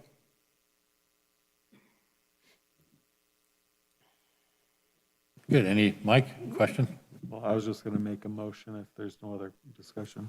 So I move that the Carson City School District Board of Trustees approve the revised capital improvement plan and the opening balance fund 300 capital projects for fiscal year 2021 to 2022.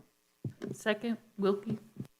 Okay, motion by Walker, second by Wilkie. Any board discussion? Hearing none. Any public comment? Any online public comment? No, Mr. Cassiopo. Okay, bring it back to the board. All those in favor? Aye. Any opposed? Motion carries. Thank you, Mark. Moving on to item 11. Excuse me. Discussion and possible action on the final budget, including adjustments to the tentative budget for the Carson City School District for fiscal year 2021 to 2022, including adoption of a resolution approving the final budget and transmit a letter. This is for possible action, and we continue to have AJ. Thank you, sir. Thank you, President Cassiopo. Finishing up here with kind of the larger budget item. Again, I'm not here spending too much time on the actual numbers, but kind of talking about what's going on. And then I'll kind of get to that point where I ask you that question for sure that you want me to continue the visuals or not, and then regardless, we'll make sure we wrap up and do everything we need to do to get this budget ready to move on to Department of Taxation. So you may have heard in the news that $500 million has been added to K-12 education. Trustee Walker had brought that up just a bit ago. Again, kind of unsure of the overall impact. I mean, clearly it helps out education, but I guess more so the overall impact to us, because we appear to be well into this hold harmless kind of situation for the next number of years. We do know that funding levels from fiscal 20 have been restored, so that was a big step. Just not sure how much kind of beyond that we're actually seeing. Due to the changes of the pupil-centered funding plan, it's hard to say how much is additional, sorry. And then due to the hold harmless state, the restoration of funding does help us, but any additional funds do not. So based on my understanding, if miraculously here at the end of the session, they added another $500 million to education, I don't believe that benefits us at all. I don't believe we would see a dime because of this hold harmless state. So just kind of trying to frame what's going on there. Yep. It also seems that the additional amounts that they put in for like FRL, gifted EL, you know what I mean? They seem very low. Yeah. It did not seem appropriate to me. And that gets back to, so like the EL amount is really based off the entire amount that was statewide paid for Zoom. And it, you know, when Zoom came in, and I'll actually talk about it in 2015, it seemed like a lot of money. But when you put it in the context of what is actually the per pupil amount statewide, it's just such a small fraction. And so at this point, they have not added to that pot. And I think that may be something here in the last weeks of the session, and or if there is a special session to talk about the federal funds, where I wouldn't be surprised if the state does something to try to add to those weights and add to those numbers. So I think we'll wait to see. But yeah, they do. I think the EL weight was 0.03, and that does seem very small. So talking about the kind of just reviewing the pupil-centered funding plan, and really just a kind of a quick history, because I think it's just an interesting place to go, because school finance isn't always seen as being maybe ahead of the times, but we've had a lot of conversation about equity here. And equity in school finance is really an old idea. It's an old term, and it's old in Nevada. In 1971, so in 67, they started kind of the formulation of the new Nevada plan funding. In 71, it was implemented. At that time, they had to figure out, they knew kind of basically how it was supposed to work, but they had to come up with a formula, a system of how then are you going to actually figure out the specific numbers going to each district. Because prior to that, every district was just funded based on the number of pupils you had and how many teachers they thought you would need and maybe an administrator. It didn't take into account anything else. And so back in 71, when they created that, the formula that is used to distribute money under the old Nevada plan is called the equity allocation model. That term has been around for a long time. It's older than me. And my kids tell me I'm old. So it's a long time. So that old Nevada plan, which is kind of gets a lot of bad press now, it dealt with something called horizontal equity, and this is an old school finance term as well. Horizontal equity, you're talking about really a lot of the geographical, kind of more district level impacts that can have on education for kids. So they said that, communities that are in really remote areas, they probably need more money to attract people to come out there. And since they're so spread out, they're probably gonna have to share services. They're gonna need some more money to make that happen to support those kids. Transportation costs. Clearly, it costs a lot more to run the show in Nye County than it does here. So those districts, so that those kids aren't there's not enough funds to then otherwise provide the educational piece, you have that transportation piece. Local wealth. So on a resident or per student basis, Douglas County has an incredible amount of local wealth as compared to Carson City and other areas. And so it wouldn't be fair if Douglas County has so much local wealth that in other communities didn't, that if the state didn't try to maybe make up for some of that with other communities so that it's a more equitable playing field out there. So with the pupil-centered funding plan, it's really keeping all of those pieces of horizontal equity. And the problem with the Nevada plan is that it didn't have what is called in school finance geek speak, vertical equity. And vertical equity is just taking into account the kids that you have in your schools and their needs. So outside of the Nevada plan, back in 1973, the state, for the first time, put money towards extra money for kids for special education services. And really, there wasn't much else until 2015. And in 2015, the state, their Zoom grant, put money aside for English learners. The Retiree grants put money aside for at-risk, as well as the SB 178 was kind of a part of that as well. And then a gifted and talented, separate categorical gifted and talented grant. So that was kind of the first real recognition of meeting some of the needs of those other kids in our schools. So at a minimum, I would say supporting those needs was a state priority, and the funding then followed because of it.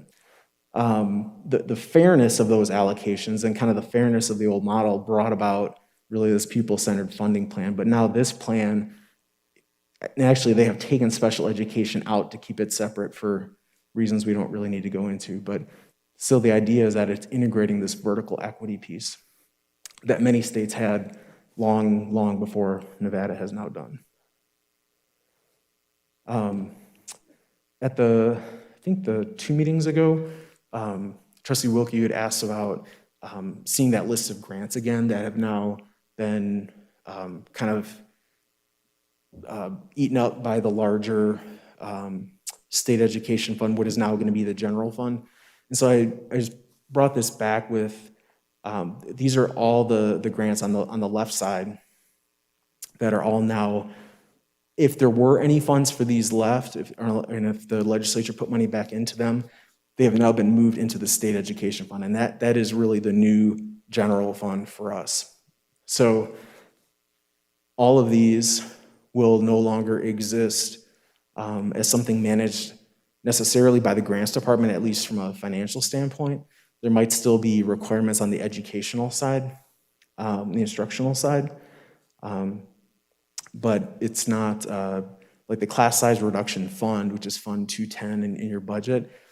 For this next year, it's just goose eggs, zeros. There's nothing there because it won't exist anymore.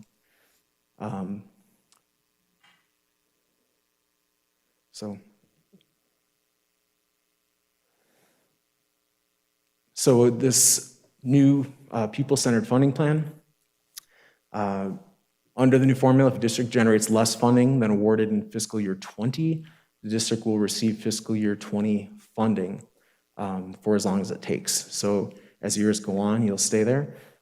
And then this line, no additional funding for additional students. So part of SB 543 in the last session was the whole harmless was a flat dollar amount. Had nothing to do with how many kids you had. You could add, I had figured out, we could add 1,900 students in the district, we wouldn't get an extra dollar. That does not seem to be the way they're going with this now. It seems like they're trying to make it on a whole harmless. The bill, and I forgot, I have it over there. The funding bill for K-12 education just came out last night. I think there's still some work that has to happen with that. SB 439 has language about education. They're leaning more towards a per pupil hold harmless, which may or may not be good. Kind of depends on what we see next year for students. So it's kind of an interesting change and kind of late in the game, but still not fully decided. So we'll see where that ends up. Again, I expect that we'll be in hold harmless for 5 to 7 years. The numbers that we are seeing at this point from the legislature don't seem to tie with what we had been working with or what NDE had been working with. So there's a lot of kind of confusion as to how these numbers are being generated, but we will figure that out. But I think the bottom line then is it's likely that the revenues we end up with in the general fund are better than what is represented in this budget. But it's still likely that if not for federal stimulus funds, we'd be running a deficit. So, but those federal stimulus funds, that is kind of the bottom line thing here is you have a balanced budget and it's 100% because of those funds. But it's because we're taking costs out of the general fund and moving them over into these grant funds. Questions so far? Yeah, if we didn't get the extra money, how big a budget deficit would we be looking at? So the budget, the tentative budget I presented, I think had about a $5 million deficit, and that was supposed to kind of give you a ballpark. Quite a bit of work has been done since then with grants trying to figure out which other grants that are available that they could use. But as of right now, we've put about, I think, a little over $4 million in costs into those federal stimulus grants. So in my mind, that kind of gives you the number. Again, so really dollar for dollar, whatever increased funding we see from the state as compared to what's in this budget, that will improve that deficit. So if our funding would be an additional $2 million beyond what's in this budget, it improves that deficit by $2 million. If it's $3 million, it improves it by $3 million. So it's, I guess bottom line, it seems to be, I would almost say in the $3.5 to $4 million range. And I think it'll improve, but until we get that final number from the legislature, it's not, we just don't know for sure. And how long are we going to get this ESSER money? That's a really good question. I have something here coming up if you don't mind just waiting a bit, and we'll kind of get to that, because that's a really, really important kind of question within all of this. Are there any other questions before we move on? Okay, so the federal stimulus. So there's ESSER 2 funds. The ESSER 2 funds, they were supposed to be good through the end of this coming school year. a little bit past into September 30th of 2022. Most federal grants run through September 30th, which is really nice. But due to something called a tidings extension, and basically tidings is that really for any federal grant that is for education, whatever they say the end date is, you really have another year. And it was something established long ago. And that has been granted for ESSER 2. So we actually have access to use those funds through the next school year and the next school year. But we likely will spend, I think most of it probably this coming year. ESSER 3, as of right now, is definitely good through this coming school year and the following school year. What we have not been notified yet, and U.S. Department of Ed hasn't said for sure if they're going to allow tidings on those funds, which would give us a third year. And so it may not seem like a really big deal, but because of the amount of funds, it actually is a really big deal. Because if you have 3 years to spend all this money, it helps you kind of smooth it out a little bit. If you have to spend it all in 2 years, that's a lot of money to try to figure out. Not that there's certainly a lot of good things we could do, but clearly when you're talking about dollars of that magnitude, you're talking about staffing. It's so much money. So for both of those pots, we do have some that will be going to Carson Montessori School as well, and Grants is calculating that out now, trying to figure out those funds. What you cannot use the funds on are bonuses, merit pay, executive salary and benefits for non-employees, and I don't actually understand what that means, but we won't do it, I promise. And then expenditures related to negotiations, which is pretty common. So how will the stimulus be used? So the most important thing to understand is that it's going to change based on the outcome of the legislative session. So positions we are now projecting to be in the stimulus funding could come back to the general fund if the general fund revenues improve. If that happens, we may have positions that move between ESSER 3 and ESSER 2. If it comes back as well or gets better as well, we may be adding new positions altogether with some of these funds to do more support for kiddos in the schools. So there's going to be a lot of moving and shaking here just in the next couple of weeks with all of this. And again, the tidings extension, 2 or 3 years, it will make a big difference as to how much money we are spending kind of in these compressed time frames.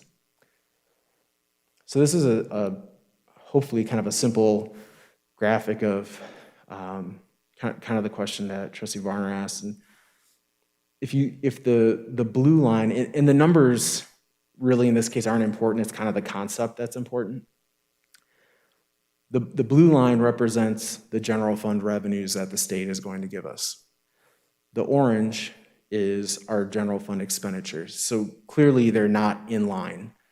And you can do that for like a year or two, but that's not good long term. And so we will be using ESSER funds to a great extent to help fill that gap. And if we assume that we will get a third year with ESSER 3, we could do that for 3 years, but the point to this really is that while that orange, the expenditure side, always increases, it always tends to increase, as you get into 4 years from now, all of a sudden all that ESSER funding is gone, and because we're on hold harmless, our revenues have not changed. So that's kind of the conundrum of this. Like there's a lot of good that we want to do for students, but we have to be really thoughtful about either 3 years or 4 years from now. If the ESSER 3 funding goes away after 2 years, so everything has to be spent within these first 2 years, that third year you have that fall off happen a little bit sooner. So it's going to be a little complicated, and we'll figure it out and we'll get through it. But it's going to be a lot of planning to kind of navigate through that. So right now, what we have in the ESSER funding, 13 class size reduction teachers. So those are basically elementary school teachers. All 12 of our social workers, 6 distance ed assistants, 4 TOSAs, a work-based learning coordinator, 1 counselor, all 12 of our prior Zoom positions, and then the summer school programming that we have, some of the high school or summer school program that we have going on. And I do have 5 more teachers projected to be in ESSER 3.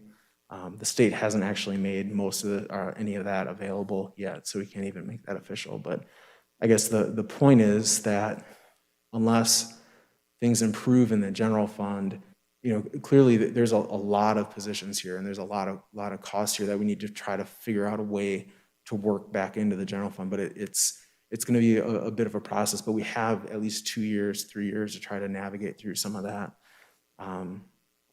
So again, I'm not happy in any way that COVID happened, but these stimulus funds have really given us at least some time to kind of work through and try to make some adjustments within our budget to bring these things in line with what we'll be able to have for future revenues. So before you turn this slide, so are you saying if we hadn't had stimulus money, we would have lost all those positions?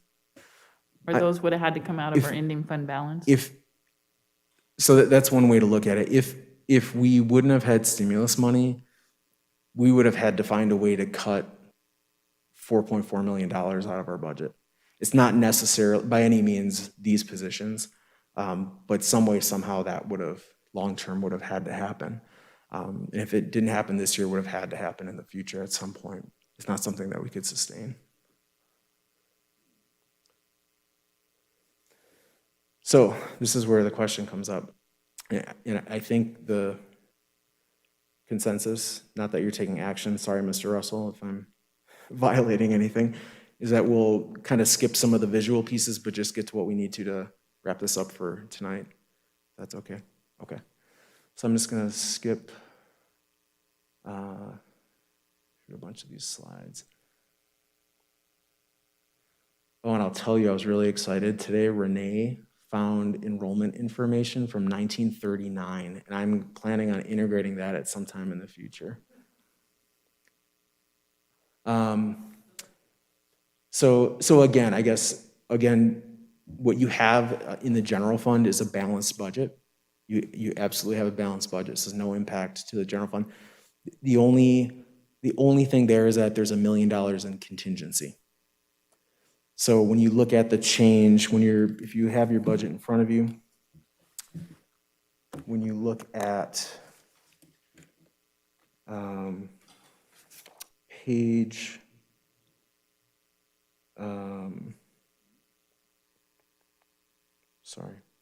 if you look at, it's page 2, which is the ending fund balance explanation. Kind of the top number you see on the right is about $9.6 million. As you continue down to the first double underlined number, it shows the ending fund balance is $8.6 million, and just below that you see that $1 million number. So that $1 million just represents the contingency that we have approved for a number of years. Not that there's any expectation that we spend it, but it's just there, and as a part of the calculations that taxation has within this, that has to be included with that.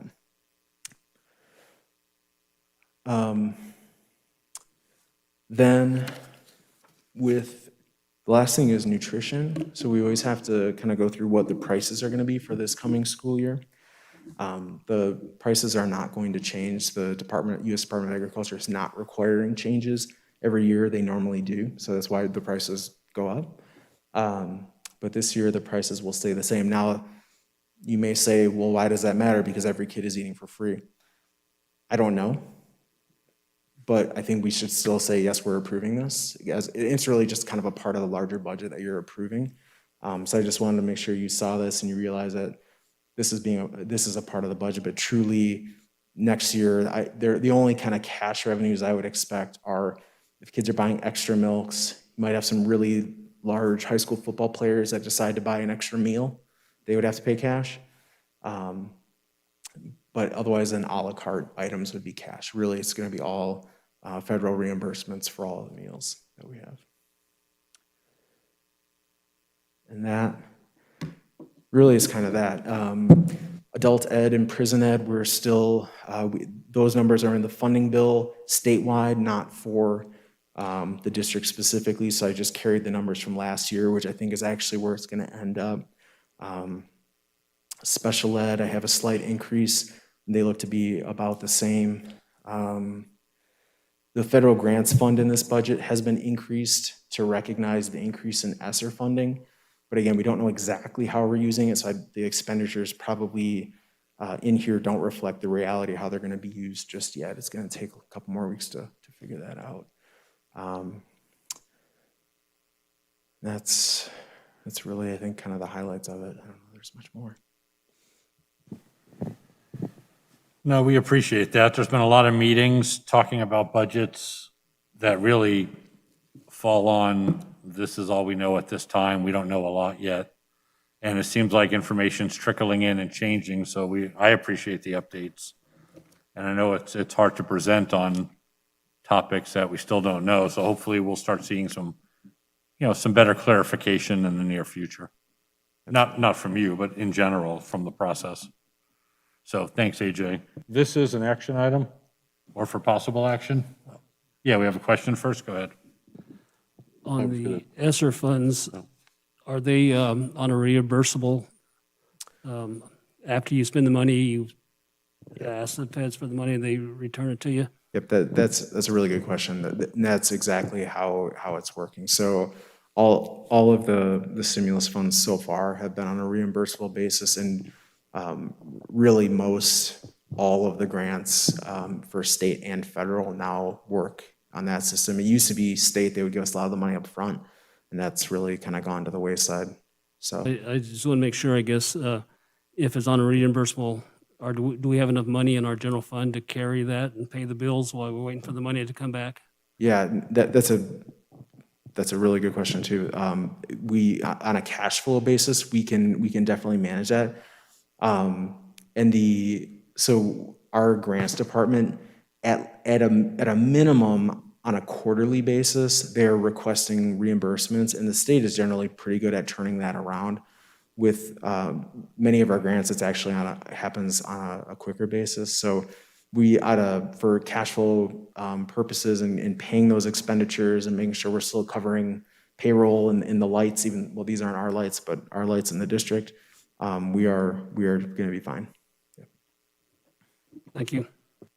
So kind of going back to what I kind of asked last time, I appreciate the grant part of it, but what programs or positions are we cutting because we're not getting funded? Like the Jump Start, I had no idea that we weren't being able to fund textbooks till the foundation came to the table.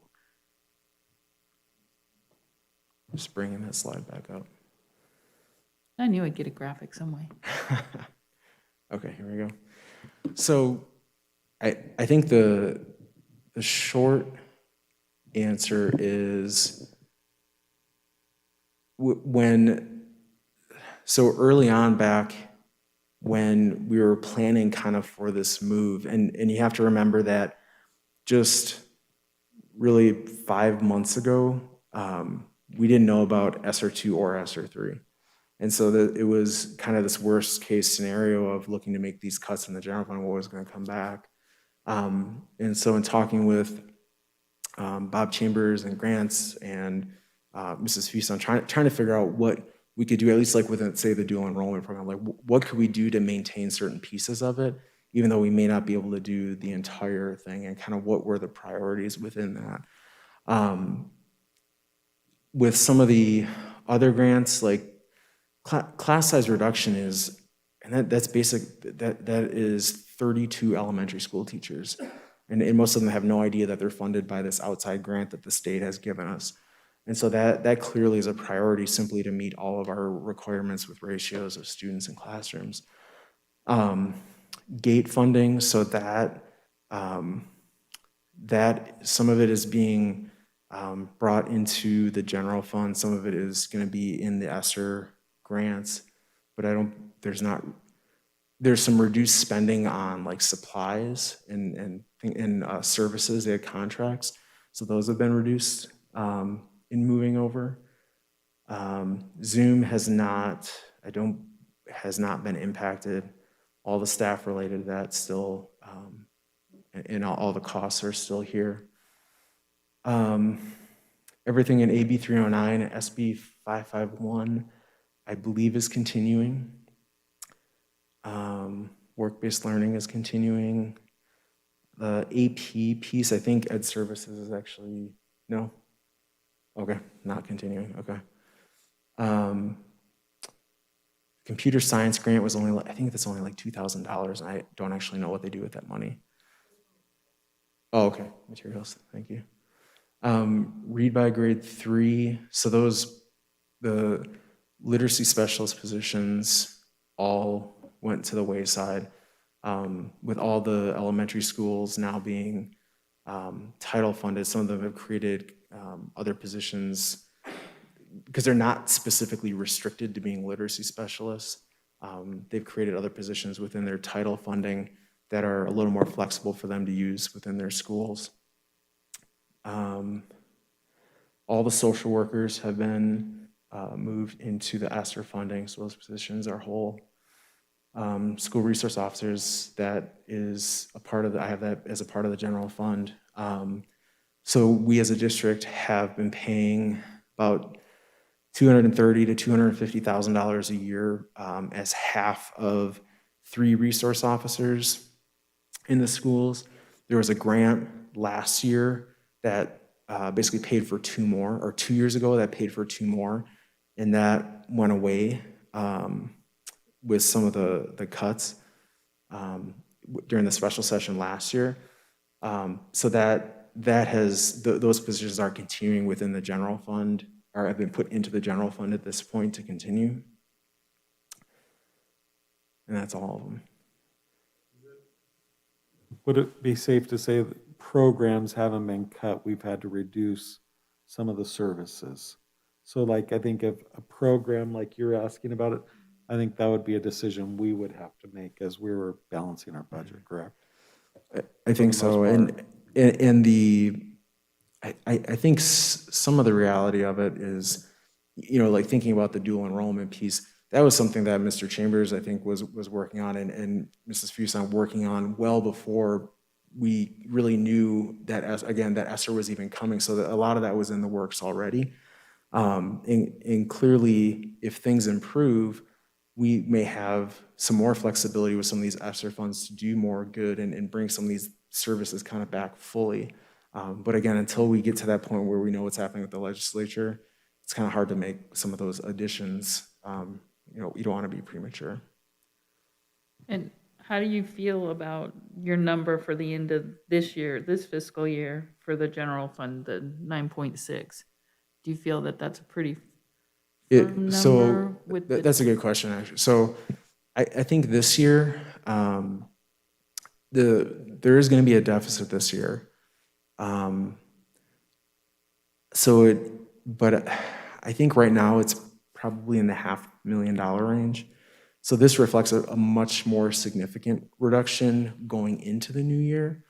So I think, sorry.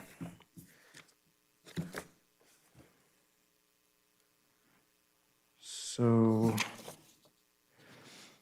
at the end of fiscal 20, the deficit, or the ending fund balance, was about $13.5 million. I think when it's all said and done,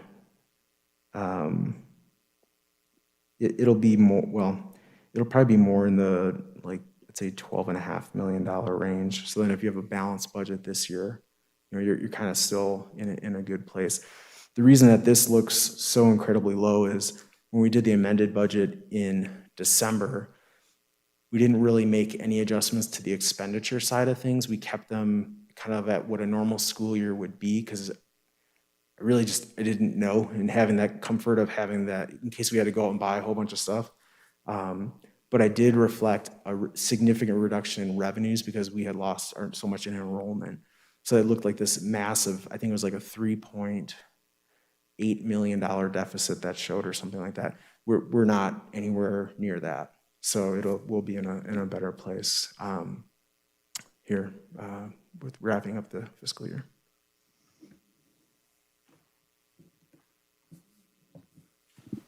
Any additional questions? Don, did you have something? I'll make a motion.